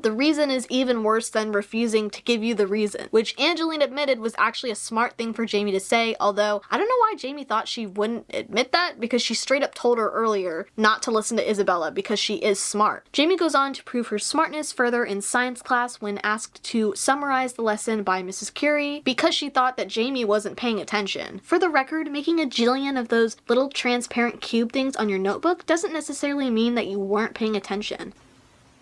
I do that. This right here, this might be the realest thing Jamie Kelly has ever said. I didn't really do this in middle school, or actually I probably did, but in high school, this is like an accurate representation of what any worksheet I was given would look like by the time I turned it in. Although I was never artistically gifted enough to figure out how to draw a cube like that, or like the specific S that everyone has drawn at least once before. I'd mostly draw spirals and eyes and hearts and smiley faces. Anyway, Mrs. Curie never actually tells her the answer she gave was right, so she just keeps on talking until Isabella decides to break the silence by saying, "You got that answer, girlfriend," dropping the D on girlfriend because it sounds cooler that way. Jamie's suspicions about her and Isabella's extracurricular activities were confirmed finally when they received calls over the weekend from both the camera and the running club about bringing something for a bake sale. They were both doing bake sales tomorrow, but Isabella, being smart and wise, had a solution, of course. All she needed Jamie to do was to bring some money and a paper plate. Dear Dumb Diary, today I gave Isabella my money and she bought a whole plate of brownies from the camera club bake sale. She put half of them on the paper plate and we walked down the hall where they were having the running club bake sale. "Here's our contribution," she said with a big lying smile. Then we went around the corner and she took out the bag of coffee and sprinkled some on the brownies we had kept. "Anybody interested in some coffee flavored brownies?" she said. "Matcha Java brownies, fundraiser for the camera club." And that was all the teachers had to hear in order to pull out their wallets and happily give us 4 times what we paid for the brownies in the first place. Then we walked back to the running club bake sale with the money and bought a plate of cookies. We took those back to the camera club bake sale. "Here's our contribution," Isabella said with another big lying smile, and we walked away. And Jamie, after that whole ordeal, was even able to become $1 richer from the money they made off those brownies. We also learned finally what Mrs. Curie thought about Jamie's summary of her lesson, or how it affected her, let's say. Throughout the course of this book, between the tennis ball incident, which wasn't even Jamie, and Jamie's meatloaf research, they've had some tension. Here, she's really like taking to heart what Jamie has to say. Mrs. Curie seemed rattled in class today. She almost fell asleep at her desk. On the way out, I asked her if everything was okay, and she said she had been really thinking about what I said. I tried my best to make her feel better. "There's a pretty good chance that you are insane," I said sweetly. "Let's go down to the office and see if they have one of those cold things to put on your head." The following day, not only did Jamie's new story for language arts go extremely well, but Mrs. Curie took the day off. But little did Jamie know what was about to go down the very next Meatloaf Thursday. Dear Dumb Diary, Isabella and I got called down to the office before lunch. I started to freak out just a little on the way. We got to the office and we were pretty surprised to find out that Brentford, Mrs. Curie, and Angeline were all sitting there with us, and Uncle Dan. He looked more principal-y than I've ever seen him. He had our permanent records on his desk. Oh boy. To make a long story short, Uncle Dan brings up how the girls joined 8 extracurriculars in the past 3 weeks. However, he also brings up the meatloaf and asks Jamie to tell him about the meatloaf. It's just like it says there. Nobody likes it, but the school serves it to us every Thursday. Maybe I'm dumb, but that makes no sense to me, I said. Well, it turns out at Jamie's request, Uncle Dan had tried the school meatloaf. She had mentioned this in one of their meetings about the extracurriculars, and she's right, just like she said in nearly every book of the series. The meatloaf is awful, and he couldn't agree more after trying it. And then it all came out. Actually, there wasn't a lot to come out. Here's the big secret. It's cheap. That's pretty much it. The meatloaf they use is cheap. If that had been the end of it, I would have understood. Mom has to buy cheap stuff all the time. It's like Miss Anderson said at the Cuisine Club, you have to keep your meals on a budget and not overspend on one item, or you wouldn't have any money for anything else. Then he asks Jamie to tell him about the coffee, which immediately sends Isabella into a panic, but not Jamie. Jamie could tell by the look on Angeline's face that she knew something. It's really good coffee. Really good coffee. The kind that costs a lot, I bet. Uncle Dan agreed. Then Mrs. Brentford explained how they could afford it. They'd been saving money on the meatloaf and using it to buy great coffee for the teacher's lounge. And guess who was the one helping her keep the teacher's lounge supplied? None other than Mrs. Curie. So it turns out Mrs. Curie wasn't crazy. It was just like, she was just being consumed by the guilt because Jamie snapped her out of the mindset that what she was doing didn't have an effect on anyone. However, after all of this, there was still the question of all these extracurriculars they had joined. But there was no need to worry because Angeline had their backs on this one. They were trying to figure out what was going on with the coffee. Angeline jumped in. As you all know, I'm the one that gets all the extracurricular sign-up information information from the clubs, and I give it all to our assistant principal here. And I think that it's pretty obvious that Jamie and Isabella have been trying to figure this out for a while. Jamie took on chess to form a strategy. They needed to learn about cameras in case she needed photo evidence, so they joined the camera club. The agriculture club taught them about beef and coffee, and she joined the organization club because there was a lot to keep straight. Angeline ended up even using the cuisine club as an excuse for them to all have lunch together. It wasn't something you see every day, okay? Bruntford, Uncle Dan, Mrs. Curie, and Miss Anderson sat down to a meatloaf lunch with Isabella, Angeline, Jamie, and Hudson. We talked about the price of things, and Miss Anderson asked a lot of questions. She went through some of the ordering information that Bruntford had brought along and demonstrated how, with a little imagination and artistry, we could come up with alternatives that the kids would like better, and that wouldn't cost any more than the meatloaf. And you know who was doing all the math on this? Me. Through this little lunch too, they even made the Student Awareness Committee a real thing, and Miss Curie volunteered to automatically be the teacher sponsor that they didn't have when Uncle Dan questioned it. Everything ended up being okay, not only with Mrs. Curie and their permanent records, but nobody saw Jamie as dumb anymore. Jamie even finished the school meatloaf for the first time ever without complaining, partly because it's the last time that they were ever going to have to eat it. The book then ends with the class finally having their, field trip to the Science Museum. This book ends with Jamie coming to a realization of what Isabella was going to be when she grows up. Because at one point in this book, she says it's obvious, and Jamie couldn't figure out what it was. Well, until now at least. Isabella smiled and flipped the gross wadded up notebook paper at me, and I ducked. Of course you do, Jamie. You're all smart like that. You're going to be a teacher, I said confidently. A perfect one, she added. As close as it gets anyway. It's all in my teardrop diary. Book 4 is titled What I Don't Know Might Hurt Me, and just by opening the book, we see some foreshadowing of what's to come with the question, who can I count on? Where is Angeline? Not gonna lie, I already had a suspicion something was going down just by looking at the cover of Book 5, but let's find out for ourselves if the girls are truly fighting. This book starts off with Jamie giving us a bit of a life update about the clubs, stating that, the problem with them is that they expect you to participate. Based on the fact that they only brought up the cuisine club and the video game club, I'm assuming those are the two that they stayed in after all of the meatloaf stuff was unveiled. But as we know, they are also co-presidents of the Student Awareness Committee, which is a club they made up but is now real. Originally, Jamie was just the president, but I guess Isabella wanted some more power, so Jamie gave her the title too. As presidents, Isabella and I decided that the club should meet on Wednesdays, which is when she and I attend other clubs, so we can never attend the Student Awareness Committee meetings. This makes Angeline, the secretary, angry, but we told her that if she's ever aware of something, she could send us an email, and we'll consider being aware of it too. Problem solved. We've discovered that this is the time of year where all the clubs have their membership drives, where they try to recruit more members. The school actually gives a prize to the club that increases their numbers by the highest percentage.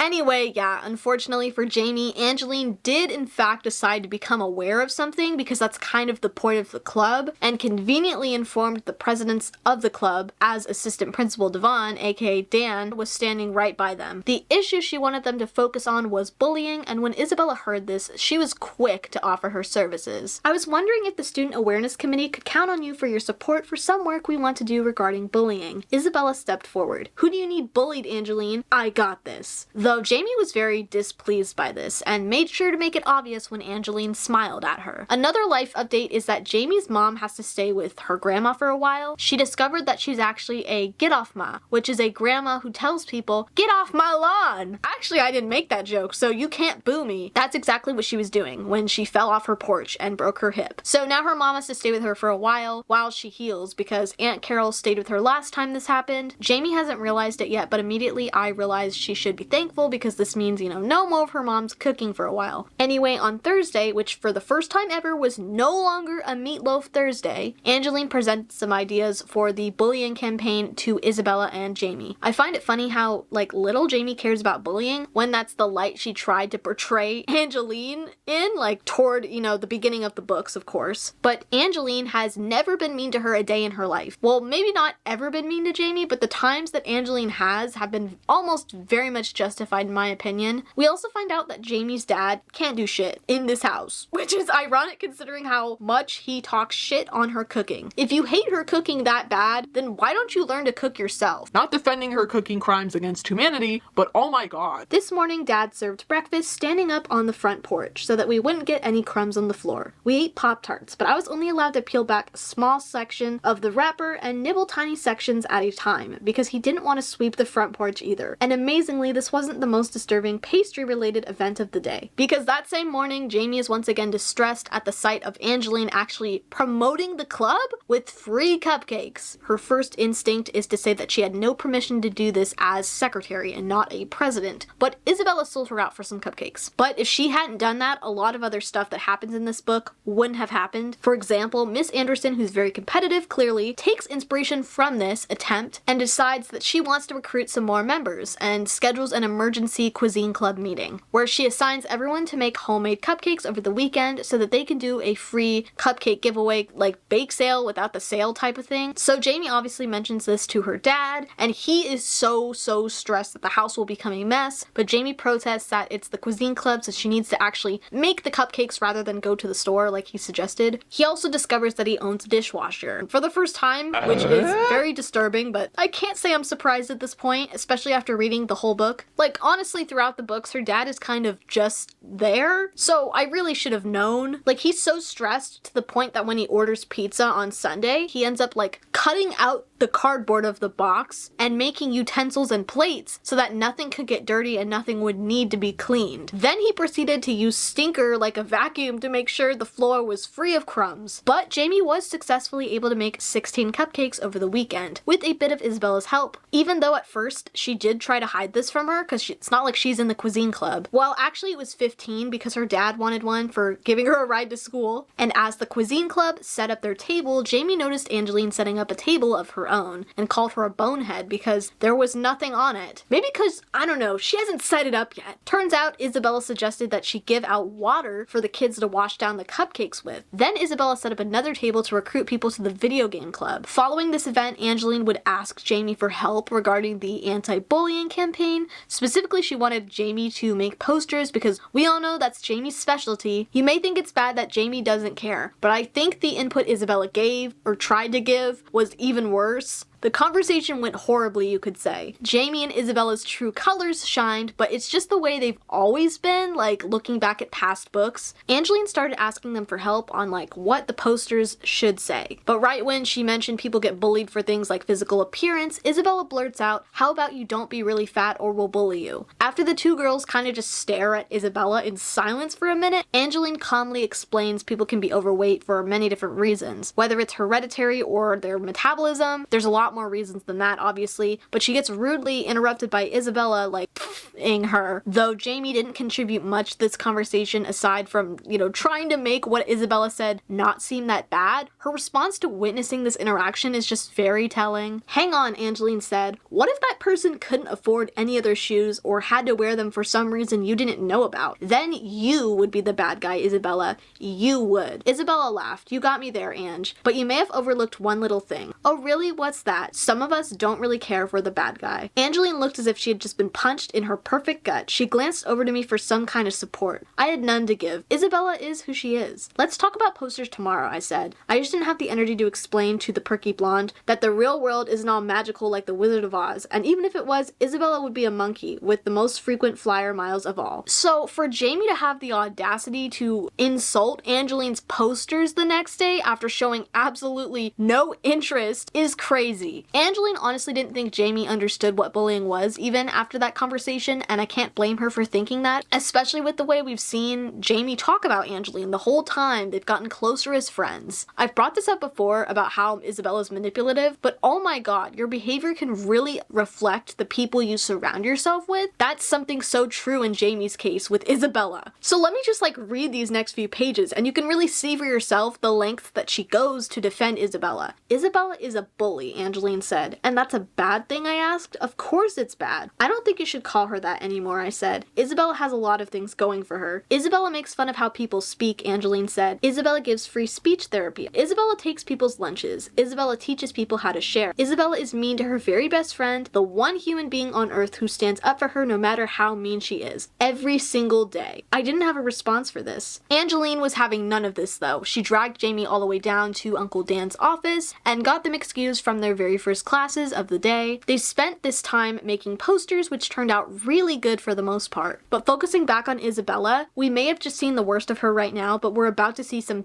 character development because something revolutionary happens over the course of this book. Isabella's brothers actually move out. Angeline also expresses her disappointment when it's pretty obvious by all the work Miss Anderson is putting in that she'll win the club membership for the cuisine club. Or maybe it's just the fact that Angeline is in charge of all the club information. It's in this moment though, I can't believe that Jamie is so oblivious to the work her friend has put into this club, but also yes I can because this is middle school. The club that wins gets a cash prize to make their club better. I know you and Isabella don't care about the club we started together, but I do. I wonder if Angeline making me feel bad is a form of bullying. I think it is. She should feel bad about that. Luckily that's not really the case. It's actually a three-way tie when Angeline actually gets the results. It's between video game club, cuisine club, and the student awareness committee. However, there is a singular student who's left who hasn't joined any club who could break this tie, and it happens to be the dorkiest kid alive, and Jamie and Isabella both want to take this opportunity to go for it and break the tie. Getting back to Jamie's dad, over the weekend he continued to not know shit. Do we have one of those machines that cleans things made out of cloth? He shouted. Huh, they make a special soap just for this cloth? Did you know that, Jamie? He said. They should do that for dishes too. He was genuinely impressed at how much I knew, and I was genuinely surprised at how much he didn't. Dad, have you even ever met Mom? At one point that same weekend, he even tried to convince Jamie to eat a raw egg. But fortunately, Aunt Carol and Angeline invited Jamie to go to the mall at that exact same time. At the mall, she ends up getting kind of bored and decides to sit on a bench judging people. Typical middle school girl activity. That was until she spotted a very familiar kid with glasses. It was Dickie Flartnut, and she went up to him and asked him to join her for lunch at school tomorrow. Jamie wasn't that slick though. Angeline and Isabella, sure enough, were sitting at lunch with Dickie the next day. He had actually gone to the mall to get a new shirt because he was going to have lunch with them, but all their attempts of getting him to join a club failed. I think what Jamie forgot when preparing these snacks for Dickie to try is that he has like 20 different allergies. Angeline didn't realize Dickie's only friends are his bullies, and he brought up a very valid point of, if I join, are you guys gonna keep talking to me from now on? And I guess Isabella underestimated his knowledge of zombies. Luckily, Jamie's dad was overjoyed that night at the fact that he could eat dinner directly out of a Tupperware container. Anyway, in regards to the club membership competition, Miss Anderson realizes how small the club used to be, because now there's too many kids in the club, and the prize money is really her only hope, or else they might have to shut the club down. But nevertheless, the quest for Dickie to join their clubs continues, and the word even started to kind of get around about him being the last kid. There ended up being a little situation at lunch with this kid named Butch, which is the bully Dickie claims is his friend. The weirdest part about this encounter is when Jamie is upset by Butch saying, "Leave us alone," Isabella turned around, and that scared Butch a little, but she didn't do anything. Later, when I was helping Angeline get the beet pudding out of her hair in the girls' bathroom, I asked Isabella why she didn't just push Butch's face down his throat. "I don't know," she said, pulling the piece of kale out of her ear that Butch had stuffed inside of it. "Does that even really solve anything?" And the next day, when Angeline and other new additions to the club set up a table for people to come and sign to pledge not to bully, Isabella actually signed it. Butch noticed and actually started making fun of her, accusing her of going soft. Of course, she wasn't actually there, thankfully, but at lunch he purposely bumps into Isabella and starts mocking her. Isabella turned and Dickie stepped in between them, effectively distracting them both from their bubbling conflict. "Isabella, how about if you and Jamie and Angeline come to my house tomorrow and we can talk about which club I should join?" So on Saturday, as planned, the girls met up at Dickie's house,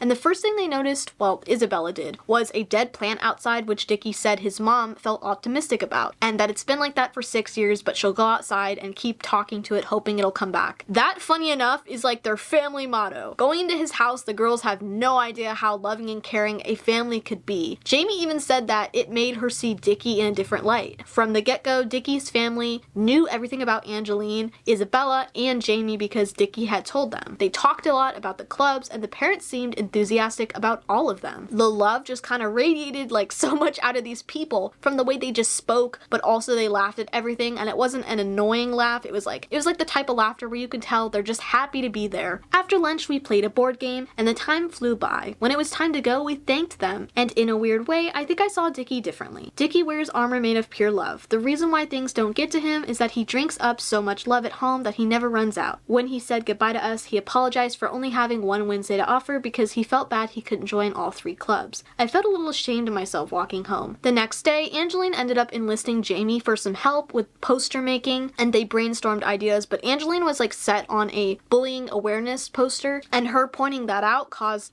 Angeline to make a shocking confession. Wasn't it time to be aware of something else already? It's not like you ever get bullied, I said. No, but I am one, she answered. I'm as bad as Isabella, Angeline went on. I judge people without knowing them. I laugh when I think someone is funny looking or dumb. I may even think less of people for things that they can't help. Sometimes I even resent people who are nicer than me, or more talented, or prettier. How awful is that? If I feel this way about people, Jamie, I'm almost a bully. I wanted to console her. You are a bad person, I said. It's actually hilarious that Jamie would even say any of that, considering that, that's the exact way she feels about Angeline, but let me shut up. Jamie would actually go on to tell her that she's allowed to think things. Nobody can stop her from that. That doesn't necessarily make her a bully, but those things, getting back to people she's judging or making fun of, would be bullying. I mean, I don't necessarily agree with that. I think that thinking like that still doesn't necessarily make you a great person, but that's Jamie's point of view. She even references writing her thoughts in a diary, probably because that's what she does. So Angeline asks, "Did you ever say anything mean about me?" she asked. I stopped and thought for a moment. Nope. Anyway, as the book wraps up, Isabella's character development quickly crumbles. Isabella saw Dickie's hat up in a tree at the school on Tuesday morning, the same hat that was actually taken from Dickie at the mall that day when Jamie saw him. Jamie recognized the look on Isabella's face, debating in her head how many times she'd have to pound Butch's head into the tree to shake it loose and if he'd lose consciousness in the process. However, Dickie simply said, "I've always hated that hat," and walked away, so Isabella ended up doing nothing. But Butch took notice of this and sat with the girls at lunch. 6 chairs immediately pushed away from the table. I was not about to get cabbage juiced again, but Isabella did nothing. She just kept eating. This was the new Isabella. Calmer, gentler, more in control of her temper. Then Butch reached for something on Dickie's tray. There was a blur of motion, a loud snap, and the next thing I knew, Butch was on the ground, holding a broken wrist. I looked at her shocked. My brothers got fired. They came home last night. Now, Jamie and Isabella were ready to spill the story because obviously this wasn't going to look good for Isabella. Dickie, however, was asked what happened, and he said Butch could tell it best, which then turned into a huge confession of like years worth of bullying. In the end, his dad would scold him, and Isabella even got him to join the video game club. I think she felt kind of bad for him, which is why she even proposed this. Dickie also chose which club he wanted to join, which ended up being the Student Awareness Committee. However, Dickie actually had the idea to split the money 3 ways between the clubs. Isabella pointed out, but hey, we don't have enough money to do that. But don't worry, Dickie actually had a very good plan. The group would make cupcakes, tons of cupcakes. Everybody in Cuisine Club did too. Then the next day, they sold the cupcakes instead of giving them away for free, and Angeline sold lemonade instead of water. And Isabella hauled down TVs to the lobby and hung up a sign that said, "You can't beat Butch." With his wrist patched up, Butch couldn't beat anyone, not even Dickie. And Uncle Dan even ended up like making first period start late because he was so happy to see, I don't know, just the group effort. The story then ends with Jamie concluding what she's learned, sorta like always. She references her science class and wants to make a bullying poster inspired by that analogy. Isabella admitted that she's glad her brothers are back, and of course she hates them, but she loves them too in a way. They're her brothers after all. She says that they keep her on edge and somebody had to be the one to snap Butch's wrist like a breadstick. She comes to the conclusion that she'd rather be the one that stands up to bullies rather than being the one who bullies others. So I guess we can say she had some character development after all. And finally, Jamie's mom came home, so now we don't have to worry about about if she's malnourished. I knew we were going to be in huge trouble because the kitchen was a massive disaster. At least it was before Dad rushed in like a wildebeest and cleaned it. I told her about some of the meals that Dad has been making, and he bragged to her about how great I've been taking care of him while she was gone. Maybe I didn't know it before, but I can see now that in our own way, we're all just as flart nutty as any flart nut you'll ever meet. Some days, maybe a little flart nuttier. It's all in my Dear John diary. Book 5, you can bet on that, starts with a small update about the Student Awareness Committee, which is that they now have an online blog to make people aware of things. We also learned that Jamie's mom has taken on a new hobby of making people clothes versus in year 1 where she made her hobby destroying Jamie's jeans. We also learned that in social studies, Jamie is going to be doing a section all about debate. All these things will be very crucial to this story. Debate is when you argue with somebody, but you aren't allowed to call them ugly just because you're losing, which is weird because that would be the perfect time. And Jamie decides to play it safe and partner with Angeline because at least that would ensure that neither of them had to end up with Isabella. Before we actually have the debates, we have to learn the big official rules of debate. Like, if you make a statement, you have to have factual proof, and you may not throw things at your opponent. He was looking right at Isabella when he said that rule. Isabella ends up partnering with Dickie, who you may remember from the last book. I was actually worried he'd become a forgotten side character like Emily, that all they did was mistreat, but hearing the way Jamie talks about Dickie is actually very sweet. Dickie is very sweet. He's sort of like a baby goat chained to a tree in a pit full of tigers. We've become attached to Dickie and we feel a bit protective over him. None of us would ever do anything to hurt his feelings in a million years. Anyway, we know Isabella and Jamie, despite being the presidents of the Student Awareness Committee, give zero shits about bringing awareness to anything, right? Well, Angeline brings up the blog because they are the presidents and aren't contributing to it. Jamie once again thoroughly is just annoyed by this and even calls it manipulation. Just listen to what she has to say because she also admits to Isabella's manipulation in the same, "Look, Blondie, I know when I'm being manipulated. I have dogs that are always begging for food. I have a best friend who is always trying to get me to do something hazardous. And most of all, I have parents, okay? And they try it all the time. So don't try to flatter me in order to get me to contribute." But it makes me sad that they don't give a shit about this blog because Angeline is so excited about it. One time she actually posted about how much fun it was to post on the blog. And then she puts up pictures of herself doing it. And then she posted about how fun it was to put up pictures. And then she posted about how fun it was to post about how much fun it was to put up the pictures too. She even ran up to Jamie's locker all excited that the site had doubled hits. But they actually still only had 4 people reading the blog last night. So Jamie and Isabella literally laughed in her face. Instead of actually trying to be aware, Jamie and Isabella end up finally deciding to quit once and for all. And this ends up making Angeline cry because, they just laughed in her face. However, Isabella took it back, not because she actually cared about Angeline, but only because Uncle Dan had recently already gotten mad at her about something and she didn't want any more additional friction. So we agreed to help Angeline with the stupid site we're presidents of. I told her maybe I'd try to come up with something to write about just to protect our reputations. Isabella, who is so cute with how she's always grubbing for money,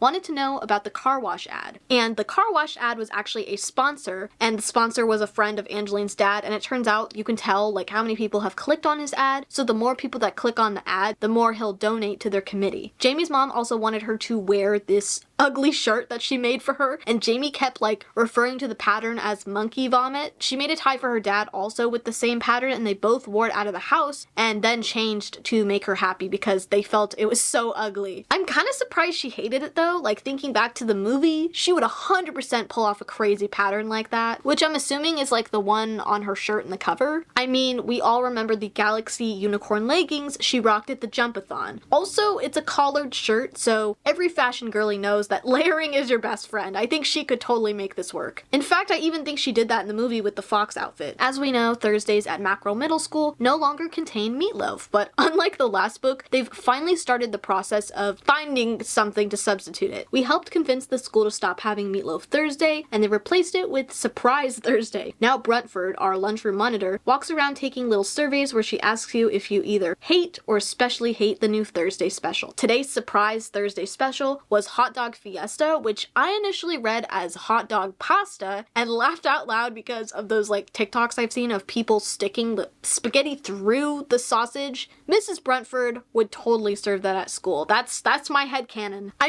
Look at what else they've tried to substitute the meatloaf with. Ice creamed corn, spaghetti and meat bulbs, and the super fun bowl of just flour and salt. That's not even a meal. The bar is real low. That meatloaf must have been worse than I thought. Anyway, Angeline ended up posting about Hot Dog Fiesta on the blog, and it got a record number of likes, despite Jamie doubting that it was a good idea to begin with. And Jamie and Isabella seem really weirded out that people, value Angeline's opinion, but this is exactly what Angeline pointed out in the beginning when she wanted them to do the blog. But for some reason, just now, they're realizing the impact the blog will have. I mean, this is the early 2000s, so I guess I should give them that and cut them some slack. This initially doesn't really bug Jamie, more like it bugs Isabel, and she comes to this realization. But over the weekend, Isabella makes a very good point about how Angeline is the better writer at the moment because Jamie hasn't written anything on the blog. And when Jamie is saying that that is so not true and expressing this in her diary, we get to read an entry of Angeline's, which Jamie hadn't even read until Isabella made that comment. So how does she know that she's the better writer? I started to read Angeline's entries on the Student Awareness Committee blog today. Here's one of them. I like warm days. I don't like when it's very hot. I don't like when it's very cold. Sometimes it's only a little bit hot. I don't mind it much. And other times when it's only a little bit cold, I don't mind it much. In conclusion, I like warm days. It was a really great entry because I've always wondered what sort of thing we'd get to read if a blog post was written by a fart. But now let's focus on the name of the book. You can bet on that. When I saw this cover and the title along with book 4, I initially thought that they were going to get into some kind of conflict. However, over the course of this book, the real event that takes place between Jamie and Angeline is a bet. A bet that will possibly have disastrous consequences that Angeline isn't even aware of. We're about to get some real Jamie and Isabella lore here. Isabella had stopped playing regular Truth or Dare back in 1st grade. The problem with regular Truth or Dare is that the truth part never really works. Somebody chooses truth knowing that they can just lie. So Isabella invented Dare or Worse Dare. The problem with Dare or Worse Dare is that nobody anywhere ever should play it with Isabella. You see, Isabella customizes her dares. She crafts each one perfectly for the person being dared. These are handmade dares. Last time I played with her was in 3rd grade. She dared me to sneak into the cemetery with her and lie down for 30 minutes with my eyes closed. When he was alive, Abner had been a clown, an old cranky clown. He called himself Hoggy. I knew him as Hoggy with a doggy. So after Isabella dared me to lie down on his grave, I asked her what the worst dare was. Every 7 or 8 minutes, Isabella would scream something like, "It's him!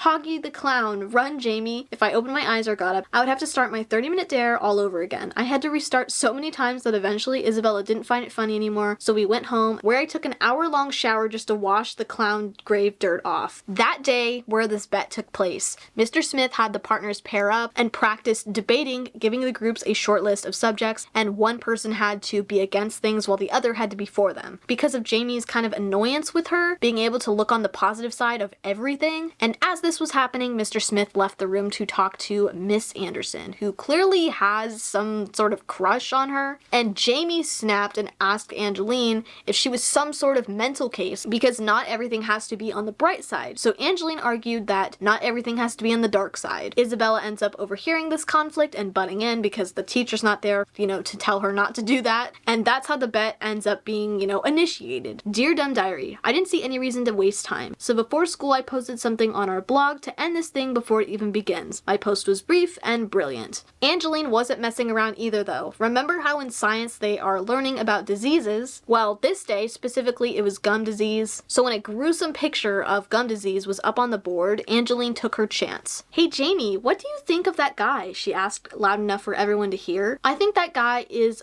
pretty brave to be photographed like that, just to teach people about gum disease," I said, and the other kids in the class nodded in agreement. Not only that, but she posted a response the next day to Jamie's blog post saying, "Those turds at Wodehouse Middle School got the beating they deserved." The soccer team was so revolted with Angeline's bad sportsmanship that they got to school early so they could decorate her locker with ribbons, balloons, and a sign that said, "Angeline #1 fan." So after this, as an experiment, Jamie decided to make a post about mushrooms on the blog. Jamie hates mushrooms. In her words, if the planet had a nose, she's sure that mushrooms are what you would pick out of it. But because of the bet, she couldn't just say something like that, so she settled for this. "Mushrooms on pizza? My mom loves them, but make mine pepperoni." And guess what happened next? Angeline's reply ratioed her. Not just that, but when she called to tell Isabella and admitted she found Angeline's post, I don't know, kind of funny, of course, because, you know, of the bet she couldn't say anything negative. Isabella brought up the fact that she didn't doubt that because Jamie wrote it. At this point, Isabella started to get really frustrated though, because it seemed like none of the girls were gonna lose the bet. They were so committed to this. It was to the point that when Mrs. Bruntford also tried yet another menu item, it was her personal tribute to the Beatles, Give Peas a Chance. Jamie managed to say nothing mean and just smiled about how delicious the peas were. Isabella decided to make her first post on the blog that night, probably because of this. I wasted no time with my response. Awesome idea, Isabella. We should be working much harder on this. Come on, who doesn't believe that we need a cleaner planet? Isabella wasn't done though. She was really giving it her all. The next day when morning announcements were announced and played, they mentioned how Assistant Principal Devin was getting a big award and his picture would be going up in the hallway. After the announcement ended, Isabella started an applause, which was contagious around the room. After it ended, she then singled out Jamie and Angeline, saying they must be extra proud of him since he's their Uncle Dan. Jamie easily faked her niceness, replying, "Awesome." However, Angeline clearly struggled. Jamie could tell just by how her face was, and it took her a moment to even respond to Isabella. Luckily, she managed to come up with something that was actually pretty clever, and Isabella started to seem really defeated because Angeline is just as good at avoiding these traps as Jamie is. And if you were curious to her response to the recycling post, it was just as clever. Isabella, I read your post about recycling. My opinion is that people who don't recycle are inconsiderate slobs. Her tactic throughout this whole bet has really been just to be mean in a justifiable way, and it's not as bad. Angeline is not a mean person at heart, so her reputation will be fine. She just has to be mean in a way where she's not being nice, but she's still supporting the cause, I guess. Just before the weekend though, Isabella was really scheming something. Isabella said that she thought our blog needed a little pizzazz. Isabella thought maybe we should have a logo. I told her I would get right on it, but she said that she had it under control. She implied that Jamie was busy for some reason, which Jamie was like, no, not really, besides not cleaning my room or not doing my homework, and Jamie didn't think much of it, going about her weekend per usual. That was until Sunday when Isabella called a emergency student awareness committee meeting at her house. Isabella rarely uses the word emergency, so there were just a few questions I wanted to ask first. Is there an enormous fire that you need help putting out? Is there any kind of thing that you need help burying? Is there an enormous fire that you need help starting? She answered no to all three of these things, and I confirmed that there was nothing that would involve running from the police or guard dogs. My mom drove me then over to her house. And it turns out she said she got this taken care of because she got Dickie to design the new logo. However, she suggested to him that it should be a clown. Not just any clown in particular, but a clown based off Hoggy. It's a clown, he said. Isabella thought a clown would be a good idea because they're so colorful and everyone likes them. Hey, that looks a little like. It is, Isabella said with a grin. It's our dear departed Hoggy the Clown. Do you remember Hoggy, Jamie? What do you think of Dickie's artwork? Isabella asked Angeline. He worked on it for hours, so be honest. Isabella had really truly thought this plan through because she knew that this was going to be a hard one to dodge for both Angeline and Jamie. In the end though, somehow the girls were able to maintain their composure, first pointing out, hey, why didn't Dickie get to choose? He probably has a lot of creative ideas for the logo. Isabella did not like that answer, so when she asked Dickie what he'd like the logo to be, he was obviously frightened by her and just said, a clown. So Angeline and Jamie just stuck to neutral answers by not saying anything negative nor positive. Therefore, it was in line with the bet. Knowing her plan failed, Isabella then swiftly kicked them out, concluding the meeting. Outside on the porch, we all waited in the rain for our rides. I noticed that Dickie was holding his drawing behind his back, and he didn't realize that the paint was washing off the poster board and down Isabella's steps. I thought about how proud he was of the logo and how hard he worked on it, and now it would never get used. I nearly told him, but then I thought about how Isabella's mom would probably make her clean it up, so I didn't say anything. Jamie, you're really better than me. She deserved to clean that up. The following morning, Jamie then arrived to school and opened her locker to find a box signed by Angeline, which read, "Let's end this bet." However, when Jamie opened the box, 100 spiders crawled out. After finding Jamie down the hall, she then realized that Angeline had also received something, only Jamie hadn't got her anything. So this was yet again clearly Isabella duping them to make somebody break. Or so we thought for a moment. They found Isabella and Angeline started letting her really have it, but then when it was Jamie's turn to say something, she stopped and realized realized that Isabella wouldn't spend money on those chocolates or the glitter, so clearly this had to be Angeline's doing, and it worked. She had successfully framed Isabella, but Jamie hadn't broke yet. Wrapping things up, later this week on Thursday is the day that Uncle Dan is getting his picture taken. But you know what it also is? Him and Aunt Carol's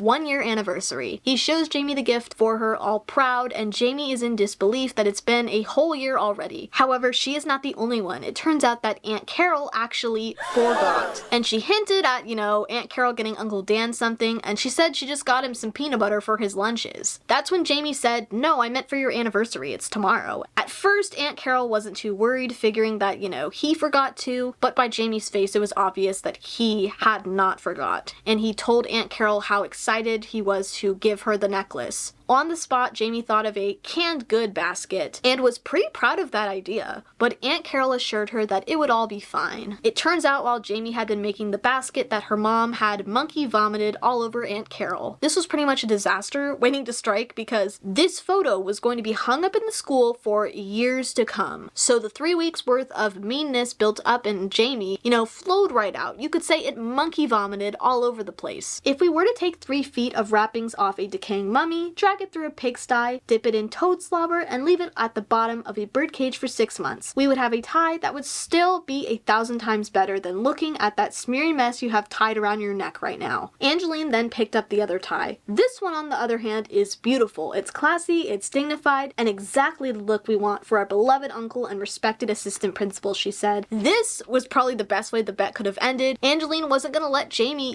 go down alone. Unfortunately for Aunt Carol, this meant insulting her work that wasn't actually her work, but Jamie's mom, so she can't really be too mad. It's kind of her fault for forgetting the anniversary. Uncle Dan even said, "Take care of this. You made it for me, so it will always be my favorite." Because it was Thursday, they were also testing out a new menu item at lunch today. This time it was called Tropical Surprise, but Jamie was mainly focused on swallowing her pride at lunch when she had to confess to Isabella that she lost the bet. And at this point, Angeline could have been totally silent and gotten away free, but instead she confessed, and it was all a part of the same conversation, which meant she lost too. Isabella was so excited about this news that she began to visibly shake after hearing this, because after years of not getting to play Dare or Worst Dare, she now had 2 victims. The joy actually overwhelmed her so much that she threw up all over the cafeteria floor. She even missed school the next day, which Jamie suspected was actually to have all day to plan out the dares. She wouldn't even be surprised if Isabella threw up so that she could get away with missing school. But Friday was the day that they also had the debate finals in social studies, so Dickie won by default because Isabella didn't show up. And that meant he got to choose the topic for the next pair of debaters, which was Angeline and Jamie. "Very well," Dickie said in his most dignified lisp. "I challenge both of thee to tell us why the other one is a better person." It's within this debate though that Angeline admitted something I sort of suspected all along, as we've gotten to see Angeline be more vulnerable around Jamie. "I can't tell you how jealous I am of Jamie," she said, "and I think I swallowed my gum. She's really great at writing and drawing, and she's a super loyal best friend to Isabella, and she admits when she loses a bet. She's funny and smart and a good dancer." And she was right. I was wrong about Hot Dog Fiesta. She's actually right about a lot of things. I couldn't have a better cousin, although I'm pretty sure we're not actually cousins. Without a doubt, she's a better person than I am. This left Jamie in shock because, as obvious as it seems to the reader like you and me, it was the last thing she expected to ever come out of Angeline's mouth. Reading this was such a full circle moment because it's something you notice as soon as you read just one book. The way Jamie has talked about Angeline, the language she uses very early on, makes you think that she would be a bully. But Angeline has always been nothing but nice to Jamie, and it's even something she fails to see time and time again. But Angeline has always been nothing but nice to Jamie, and it's something she fails to see time and time again, even when they have actually become, friends. We still hear her struggling to even call her that. It's not even that Jamie necessarily is a bad person, but I think that, she has your typical internal, middle school girl struggle with feeling the need to fit in and compare herself to others. Deep down, she knows she's pretty, and she knows she has talents like her mad glitterization skills. She makes it known that she's proud of these things all the time. But things still don't come easy to her as they do for a person like Angeline, who's so flawless and effortlessly beautiful and well-liked. So in this moment, she's actually able to admit that. I used to be jealous of Angeline because she's beautiful. She's so beautiful that it actually hurts my feelings to look at her face. For years, I've been hoping that she would turn out to be really mean or really selfish selfish or really stupid, or that the beautiful would just fall off of her, like when my parakeet molted from a beautiful bird to a living, breathing chicken nugget. But she hasn't. Angeline is really and truly nice, and not just because she was born that way. Nobody is born that nice. Bunnies aren't born that nice. Angeline works at being nice. That doesn't mean it isn't genuine. Work is genuine. Believe me, I've tried it. In fact, what you just naturally are isn't really much to be proud of. It's the things you work at and the things you do on purpose that are accomplishments. Angeline is always a good friend to me, even though I don't deserve it. I used to be jealous of Angeline because she's so beautiful. Now I realize that there's so much more to be jealous of. And funny enough, this ends up being the exact dare that Isabella has in store for the girls the next day, because obviously she wasn't there in class that day to witness this, so the girls just repeat what they said in the debate word for word before telling her. So the book ends on a positive note, not only for Angeline and Jamie, but Jamie's household due to the donation of her dad's monkey vomit tie. Because now that she gave Aunt Carol that tie to give to Uncle Dan, her mom can't make clothes anymore because they don't want to potentially ruin Uncle Dan's, gift that he thinks Aunt Carol made her. Isabella is really the only one who's lost here. It turns out she had tried the dares on Dickie beforehand, and that's where he even picked up that topic for a debate. It's all in my Dear John diary. Book 6, titled Live Each Day to the Dumbest, starts off with Jamie sharing some of her, genius innovations. Like a secret door for refrigerators so her dad wouldn't yell at her for standing around. And what about glitter? Since we all love glitter so much, why don't we make more glittery food? Who wouldn't love a fantastically glittery sandwich? Or fluffy? Why don't we have more fluffy foods? Do you guys remember that trend on TikTok for a while where people would,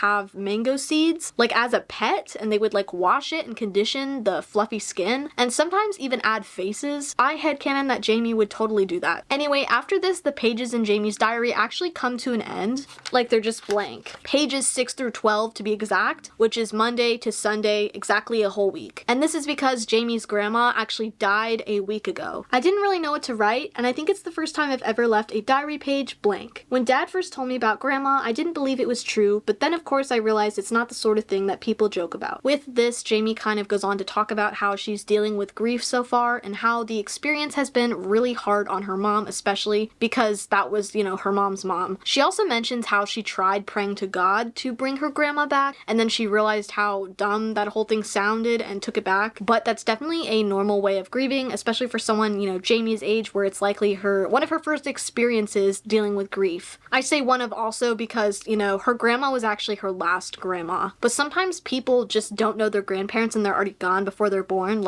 I've never had any grandpas. And just how Jamie talks about how, she doesn't know quite what to say to her mom yet. The next day, Jamie ends up asking her dad if she can get a lip, eyebrow, and nose piercing because she knew her mom wasn't herself and she couldn't go to her with her normal beauty questions. This is not exactly important, but I think the picture of what my dad thinks jewelry is so accurate because I had my septum pierced, obviously, and my mom at first was not having it. I got it done when I was 17 for context. Anyway, my dad ended up convincing her. And then I was gonna have to get the smallest jewelry possible, which I didn't even have a problem with because I wasn't looking to stretch mine. That's not why I was getting it. However, if I had smaller jewelry than the one I already have, you would not be able to see it, especially because of my anatomy. So luckily I, did get this size and she realized I was right. But yeah, I don't get the stigma, I hope that's the right word, against septum piercings specifically, because if you end up taking them out, nobody will ever even know it was there, unlike a nostril piercing. But parents hear that you want a piercing, and this is literally what they think of. It's so accurate. But back to Jamie, she further talks about the weird expressions for death, like sorry for your loss or passed away. But it makes no sense when you think about it. When someone dies, you don't lose them. You know right where you put them. Angeline called it passing away, as in sorry your grandma passed away. But that sounds a little strange to me too. It sounds like faded away. And if anything, my grandma did anything but fade away as she got older. Anyway, I've been using the word died because that's what she did. All the other ways make it seem like I'm trying to make it not sound so bad, but it is bad. After the funeral and everything happens, Jamie also gets a box of her grandma's stuff that Aunt Carol thought that she might like, but she waits a few days before opening it. When she does, she ends up finding some old pictures and a necklace, which she decides to wear even though it's ugly, but it's obviously a sentimental thing. At that point, it doesn't even matter to her. It's just like having a piece of her grandma with her. But she also finds grandma's old diary, which she's thinking about reading. And guys, this is kind of bad timing, but wait, Happy Bunny mention?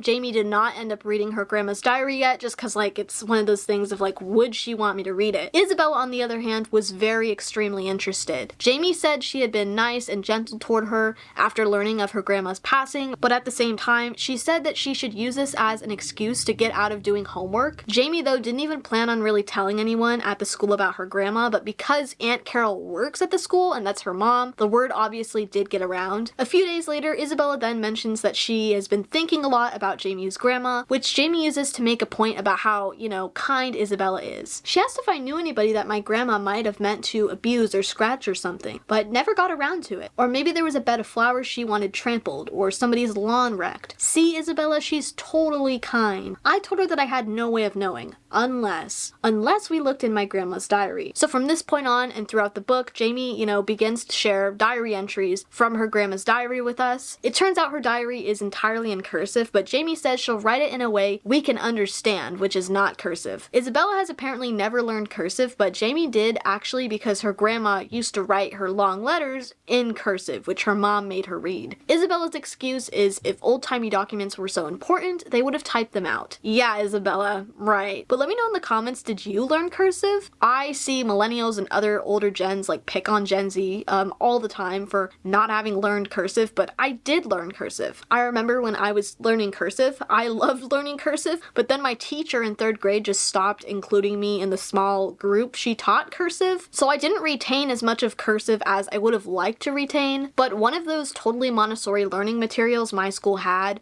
were these traceable sandpaper cursive letters, which are by far one of my earliest memories in school. So I can at least read cursive extremely well because of how, you know, I was taught cursive from a young age. And the little cursive I did really stuck with me, so much so that it actually became a problem. I became obsessed with including cursive like L's, J's, Y's, etc., the letters that have like a loop. And it was to the point that like we had a meeting about it and the teacher told me directly to like stop doing that. Honestly, I just think that people could not handle me having a little fun with my writing. My pencil grip is already like this, so like they couldn't handle anymore. Anyway, something else different about Jamie's grandma's diary is also the fact that she didn't use any names. She wrote that she had a crush on somebody that she called MB. She didn't even put his name, she just used his initials. She must have been worried about some nosy person getting into her diary and reading it. How paranoid can you get, Grandma? OMG. I wish I thought of that. Here's the first entry. I saw MB at school today, looking as wonderful as ever. I was prepared to start up a conversation, but just as I approached, AS slid in, and the two of them began laughing and talking. I felt as though I had just faded away. This was an entry that she actually read with Isabella present next to her. She also read us this other entry that said, "Big dance coming up soon. I sure hope I get to dance with MB. Nothing in my life is more important to me. I hope AS isn't there." After that, Jamie did close the diary and wouldn't let Isabella read anymore, but while they were talking in the dark about typical girl things that girls talk about, music, boys, or how Angeline will be ugly when she grows up someday, Jamie the whole time could not stop thinking about that specific entry in her grandma's diary. I couldn't stop thinking about that entry in grandma's diary. It was so dumb. All she was thinking about was some dumb dance, like the ones I dumbly think about, like the one that's dumbly coming up. Am I dumb too? Am I back here right now in my own past being dumb? But the following morning, Isabella did beg to read one more of the grandma's diary entries, and Jamie said that she can be hard to resist when she does those puppy dog eyes, so here's the next entry. How do I stand a chance against that beautiful hair and those big brown eyes? Sometimes I imagine a circus elephant would just sit on AS, and it would make me feel a little bit ashamed of myself, and a little bit angry with myself, and a bit fond of elephants, and a bit interested in knowing when the circus is coming to town. After this, the girls ended up digging through the box of her grandma's stuff some more, curious about where she went to school. The answer was Walker Middle School in Hazel Heights, and they wondered if the school was still there. We also find out either from Jamie talking about her thoughts or Aunt Carol stopping by the house the next day that there's going to be another dance. Angeline brings up this dance to Jamie as well on Monday, but also just generally checking up on Jamie because of, you know, her grandma. Jamie knew she didn't need to be mad at Angeline though, and it was clear that Angeline only meant well. These thoughts that she was having, it turns out they weren't actually thoughts. She ended up saying them out loud by accident, which totally happens to everybody. Later that day though, Jamie ended up reading yet another entry from her grandma's diary, on her own this time. And it's funny because Jamie keeps calling her grandma dumb for having that mindset, but Jamie has that very same mindset and writes diary entries very similar to her grandma's, but she's very self-aware of this. Like when she shows us the next entry later on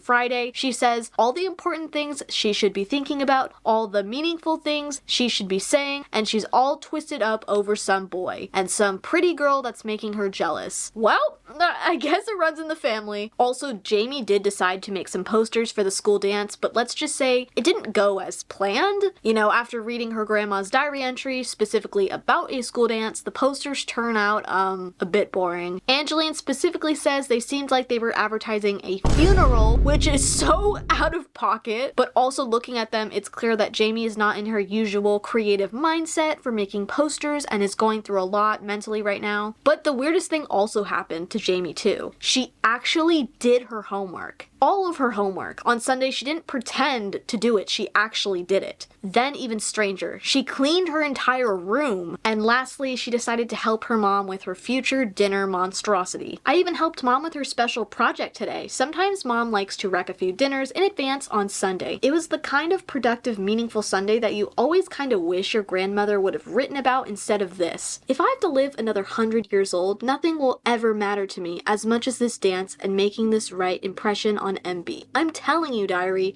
nothing. Snap out of it, Granny, come on. But over the course of this book, the most unusual thing of all is Jamie's just general disinterest in the school dance that's coming up, which is something she would usually be ecstatic about. You going to the dance? She asked me. Not the best use of my time, I said. I saw Angeline consider just for a moment putting her hand on mine, and then she changed her mind. Her eyes were even bigger and more watery than usual. I knew she wanted to say something kind and sensitive. She's like that. I smiled at her. Hey, why don't you fart off? But now that it was the week of the dance, Jamie's mom ended up asking her about it, and Jamie only really answered, I might, and also shared her opinion of, don't you think school dances are dumb? I don't think they are, but it's okay if you do, she said. Mom knows sometimes I just say the opposite of whatever she says because I can't help myself and I just need to argue with her. I don't know why I do it. Maybe because she deserves it. I don't know. She immediately added, but it's okay if you do. See, now no matter what I say, I'll be agreeing with her. She ultimately ends the conversation by just saying, you know, I haven't decided, which is true. However, things would change just the day before the dance when Aunt Carol and Uncle Dan came over for dinner. Aunt Carol asked Jamie if she'd had time to read the diary and admitted that she had read every word. But she also revealed that it wasn't her grandma's diary. It was her grandpa's diary. The initials MB actually stand for Mary Beth, which was the name of Jamie's grandma. Aunt Carol went on further to talk about how boys and girls aren't that much different and how, you know, they can feel the same emotions, they get jealous, they get hurt, and they fall in love. All the dumb stuff in that diary did matter. It all added up to a life. The dumbness, the smartness, the extra dumbness, the super extra dumbness, the dance really and truly was the most important thing. And that's when it hit her. Oh my gosh, Hudson. I didn't mention it, but about a week ago, Hudson had called Jamie, and she missed the call, and she mentioned not calling back right away, but never actually mentioned calling him back at all. He later came to her at her locker, and she totally spaced out whatever conversation was happening, I guess kind of disregarding anything he had to say to her. But she was also going through a lot at the time, so like I don't really blame her. She immediately found Hudson as quickly as she could and said the dumbest thing she could. Hey Hudson, wanna go to the dance with me? He looked a little surprised and then smiled broadly.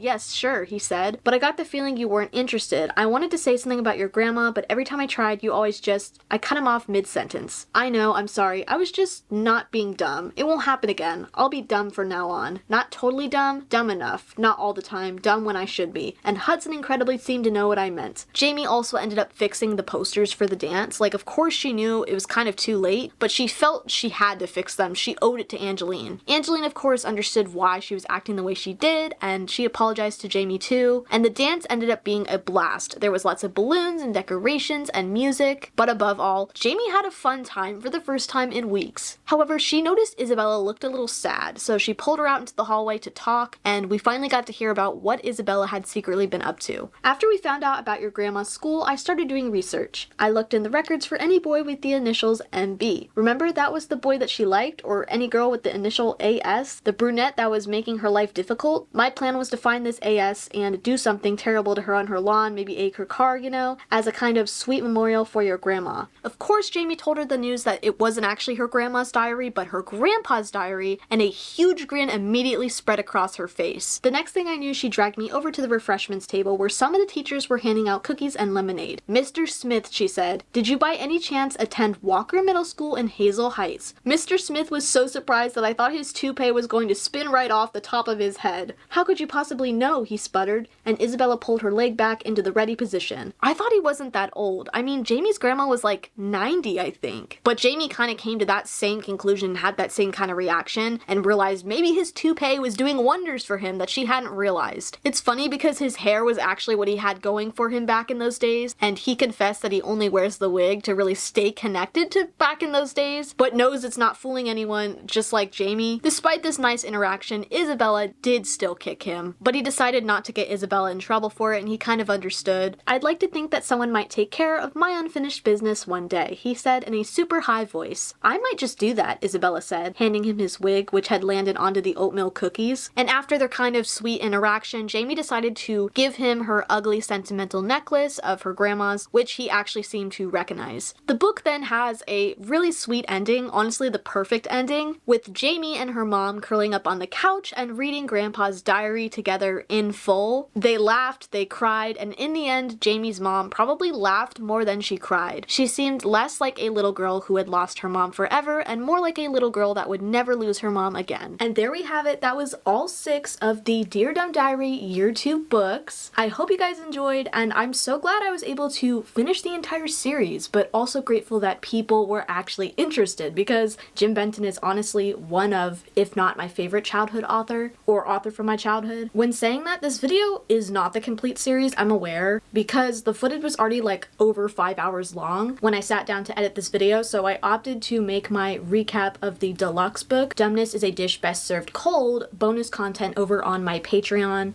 because that book was already going to be kind of the odd one out for this video. It's separate from Year 2, but also just a lot longer than the typical Dear Dumb Diary novels. And it isn't a day by day, but more so Jamie tells a story. Obviously, because there is not a second movie, you would expect the video to end here. And that's definitely how I expected it, you know, in theory going into this video. However, because of the amount of interest there was for this topic when I first uploaded my last video, I really just thought the perfect way to end this kind of series covering these books would be to actually speak with the author himself, Jim Benton, so we could get some further insight about the series and potentially learn about the future. I mean, I can call myself a Dear Dumb Diary expert all I want, but nobody will know it like the author does, despite me reading every single book. And thankfully, Jim was actually interested in speaking with me, so I got the opportunity to interview one of my childhood idols. I know, crazy. If you told 7-year-old Lula that this happened, she would not believe you. Anyway, enough of my yapping. Let's go ahead and cut to the interview. So this is the pen that every single one of them's been drawn. So that's the pen. So it's always the same pen, and it's always the same kind of paper, which is the cheapest photocopy paper. It makes it feel more authentic, like that. Yeah. So this is what the ink cartridges look like. And every Dear Dumb Diary takes 2 of them. So I know when I'm halfway done when I run out of ink, because I gotta replace the cartridge. I love that. So that's perfect, because I wanted to actually ask you about like the creative process, or like what was the inspiration for Dear Dumb Diary? So the inspiration for it was years ago, Scholastic wanted to do books on It's Happy Bunny. The editor was very persuasive and very demanding. And I kept saying, Maria, you know, I think that these are like little jokes. I don't know if you know the It's Happy Bunny. I do. It's funny. I actually have like 2 posters. You cannot see them on camera. Oh.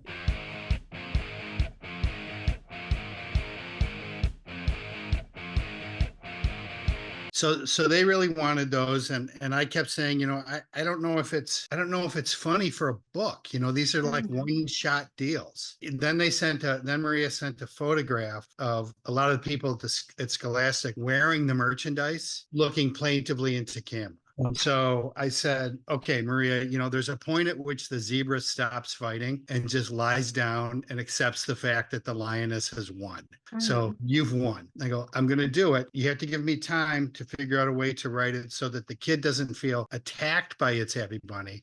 The kid gets to come around and sit next to It's Happy Bunny, and they can judge the world together. But I want to tell you, the other day I wrote a couple pages of something, and I want to send it in to you just to see what you think. And it was just a few quick pages of Dear Dumb Diary that I had written in the voice of Jamie, and with a couple little illustrations. It was like maybe 4 paragraphs. And so I sent it in. This was like a Thursday or a Friday. And by the next week, they'd called back and said, we'll buy 4 books on this immediately. You know, we'll place an order for this. And do you have ideas for more? And I said, oh, I do. I have ideas for lots of books. So I just came up with titles. And so like, that happened to be one of the titles that I just pulled out of my back end and it said, yeah, this is an idea for a book. And then I had to write it. But the inspiration for it was really, I just wanted to write a girl character who I thought sounded a little bit more like a person. That's so true, because it's kind of crazy how accurate it is, and then people find out you're the author, and they're like, wait. Well, people ask me all the time, how can you write a middle school girl? And I go, the same way I would write a middle school boy. Like I just leave out the stuff that I don't know anything about. When Jamie gets older and she has a baby, well, I don't know if I could write that one. I mean, I would have to talk to a lot of people. But, Jamie's driven more by just regular human stuff, like anger and envy and self-doubt and self-confidence. Those are all human. And I feel like those are all like so surface level and like relatable for like when you're that age. Yeah. And even Jamie's crush, like this crush she has on Hudson Rivers, there's not a lot riding on it really. She kind of has the crush and she more resents Angeline for how easy she believes Angeline has things than the fact that Angeline is actually a competitor. Because I think that Jamie's like a dog chasing a car. Like if she caught it, she wouldn't know what to do with it. You know what I mean? Yeah. Like, reading the books as a kid, you kind of hate her because you're like, oh, Angeline is clearly doing something wrong because of everything Jamie says. But then when I reread the books, it was so interesting. I was like, Angeline is her friend. Like even before they're really established as a friendship, like she's always been kind of like friend-ish. Yeah, Angeline's always been much nicer to Jamie than Isabella is. And she's like low-key manipulative. It's the strangest thing, but Jamie will do anything to like defend her. Right. See, I don't know how low-key it is. Angeline, like very early on, there was some pressure, like, can you write Angeline as like the pretty bitch? She's bitchy and she's pretty. And I said, if I write Angeline like that, she will be every two-dimensional pretty girl that's ever been in a book or TV or something. Literally. Like that's one of the points I made in the video that I just filmed, that like she's not like every other like blonde popular girl, because she has morals and she's actually like a good person, but Jamie wants her to be like every other girl like that. Right. That's how Jamie wants to see her, but the truth is that Angeline is possibly even more infuriating because she is a good human being who was just born with the handicap of being pretty. Like it's not her fault. Anyway, did you see the movie ever that we did? I did, yeah. I watched it.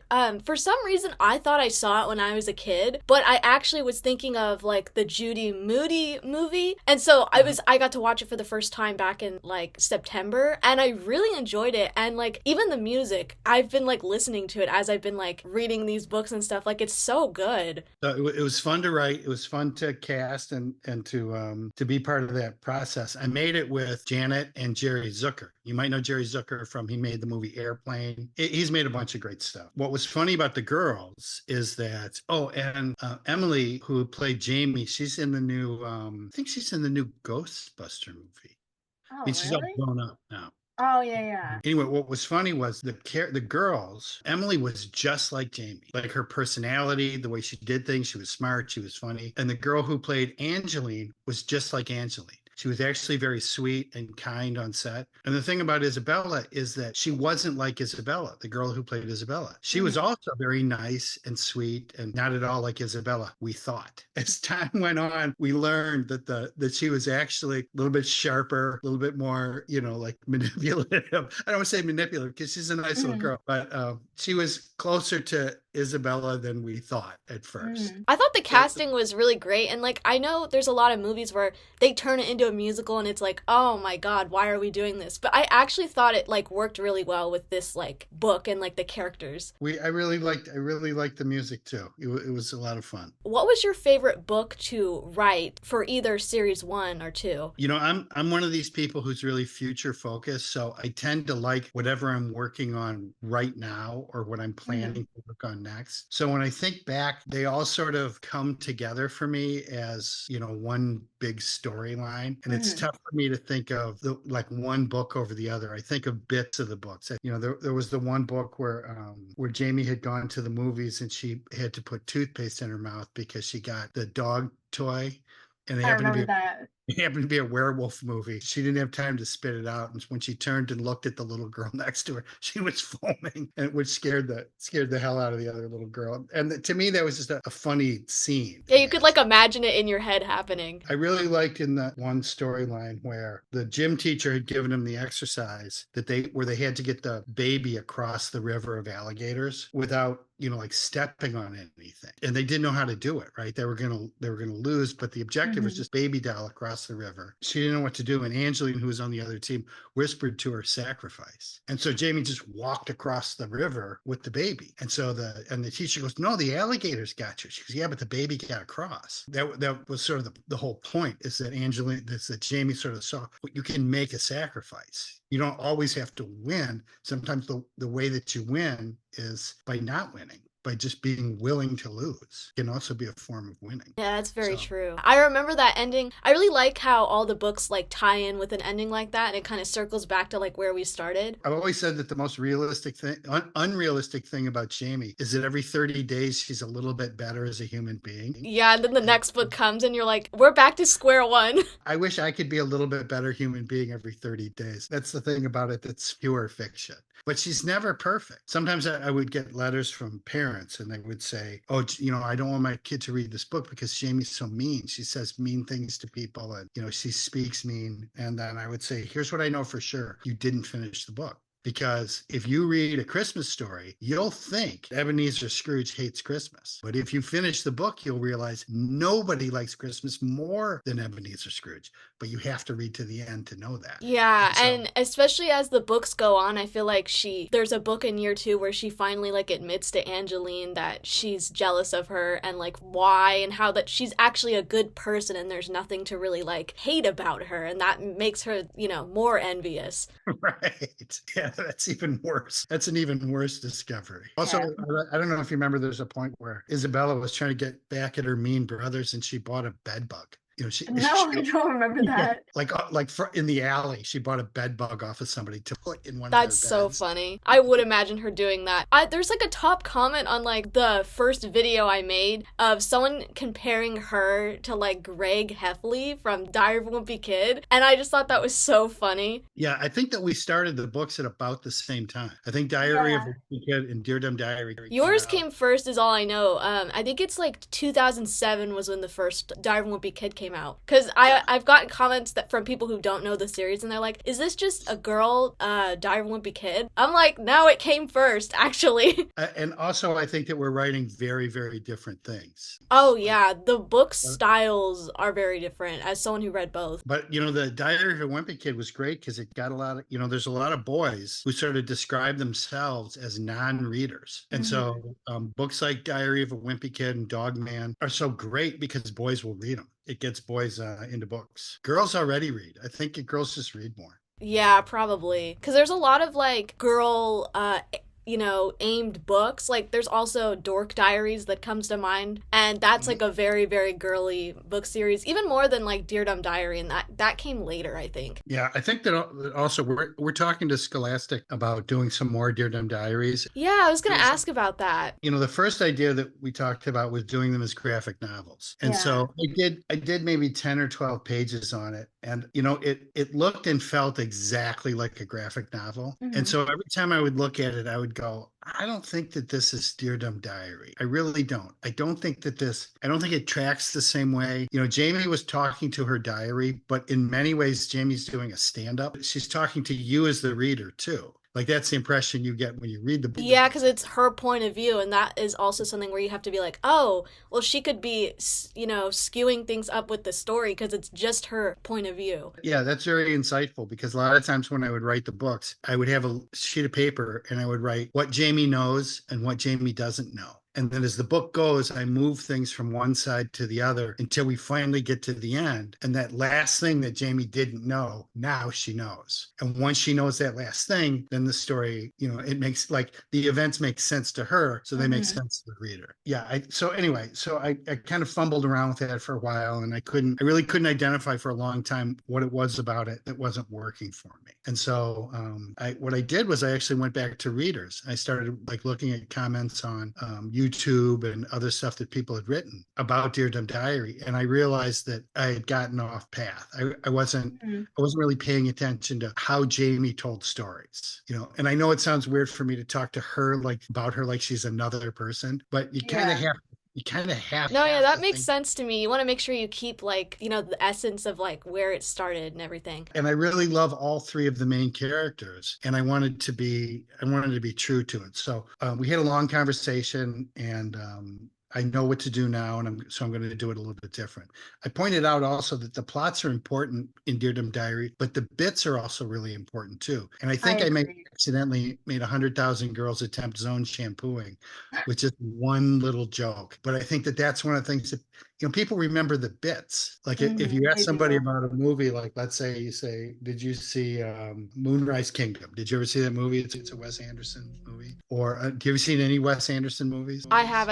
I love Fantastic Mr. Fox. So if I ask you, hey, tell me something about Fantastic Mr. Fox, you won't tell me the plot. Yeah. You'll tell me a couple scenes that you remember that you really, really like. You think he's going to tell on us? And that's just what I'm calling the bits. Those are the things that we remember. Yeah, they stick with you. They stick with you. And the idiosyncrasies, like even in people you know, you don't remember them for the things about them that are normal. You remember the things about them that are their quirks. Oh, tell me about your friend. And it's like, well, that doesn't tell me anything about her except she's got that one little quirk. But that's what we remember, and that's kind of what we love about people is the quirks. Yeah, I was definitely thinking about that with like keeping in mind that you said you might do graphic novels for the series, because I read the deluxe book where it's like a different format than like the typical novels, and I will say it took me longer to read because it was like in this format I was like unfamiliar with compared to the other books, and I was like, how would this play out as a graphic novel? I'm going to reach over here to my drawing table, and you might remember this thing from that book. Oh my God, yeah. So I actually had to make one to make sure that it would work. And also stuff like, you remember the Coca-Cola salad dressing? Yeah. So I had to try that too. And astonishingly, it's not bad.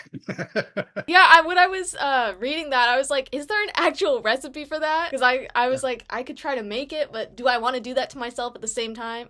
It's weirdly lower fat and calories than regular salad dressing to just dump Coke all over your salad. These things are actually thoroughly researched. No, yeah, I honestly thought about fact checking it, but I was like, I don't really think you would lie. So I'm just going to trust that this is correct. And then one thing I wanted to bring up is the top comments I got on my video and people, you know, remembering the series. A lot of people interpret Jamie's hatred for Angeline as a crush, and I just wanted to know kind of like your thoughts on that and stuff, because I know people are going to bring it up again. And that's a comment that I've gotten also, like people, you know, tweet me that or email me. Did Jamie love Angeline? Like, is Jamie gay and this is a gay romance, or, you know, Jamie discovering that she's gay? And I said, well, you know, Jamie's quite young. Yeah. She's got her whole life ahead of her. And I haven't written any of those stories yet. So I really can't tell you for sure what's going on there. You know, like maybe she loves Angeline, maybe she envies her. I don't know. I haven't written that story yet. Yeah, I kind of interpreted it as like something she would look back on in the future and maybe be like, oh. I don't really know. I used to get that question on It's Happy Bunny all the time, and they would say, is It's Happy Bunny a boy or a girl? And I said, you know, I've never flipped it over and drawn the bottom part. So I don't know. Yeah, honestly, I've never thought about that either. Some of the taglines read as more masculine and some read as more feminine. Like I write a lot of female characters. Like I write Franny K. Stein. That's my favorite, actually, even though I'm doing this whole series. My favorite's always been Franny K. Stein. Yeah, so I write Franny. So, you know, I write a lot of girl energy, you know, like, you know, growing up, I had a lot of my friends were girls, you know, like I never really saw girls as being like a different species, you know, like they, there's just some things about them that are different, and there's some things about them that are exactly the same. So I don't know. I've always written. I did a book for DC that's called Fan Club Attack of the Batman Squad, right? And so this is a little boy who wants to be like Batman. And so he forms this school and he's teaching these other, he thinks that's a kid, how to be like Batman. And this is his babysitter. Well, his babysitter, who's Harriet, just because I write girls so much, starts to emerge as one of the better characters. I actually love the concept of that. That's great. Yeah, I kind of couldn't help it. So he doesn't know that they know who he is. Like they're kind of going along with it, but he thinks that he's completely, anonymous to them. Like he thinks that they don't know who he is, but they completely know. And weirdly, he's kind of right about a lot of Batman stuff. Thank you guys so much for watching. I really hope you enjoyed. It has been so fun to cover this book series, and I'm really glad I was able to read the entire series. When new books are released in the future, I definitely plan to make a separate video dedicated to those and continue my reading of Deardom Diary. I also definitely want to do more videos related to Jim and his properties, like Happy Bunny. I really want to do a Happy Bunny video, but I also plan to cover more books from my childhood, like the Smile books, or even Junie B. Jones this year in that similar kind of style that I've done with this book series, because it's truly been so fun. Anyway, that's all for today. This video has been probably way too long, and I will see you guys in my next video.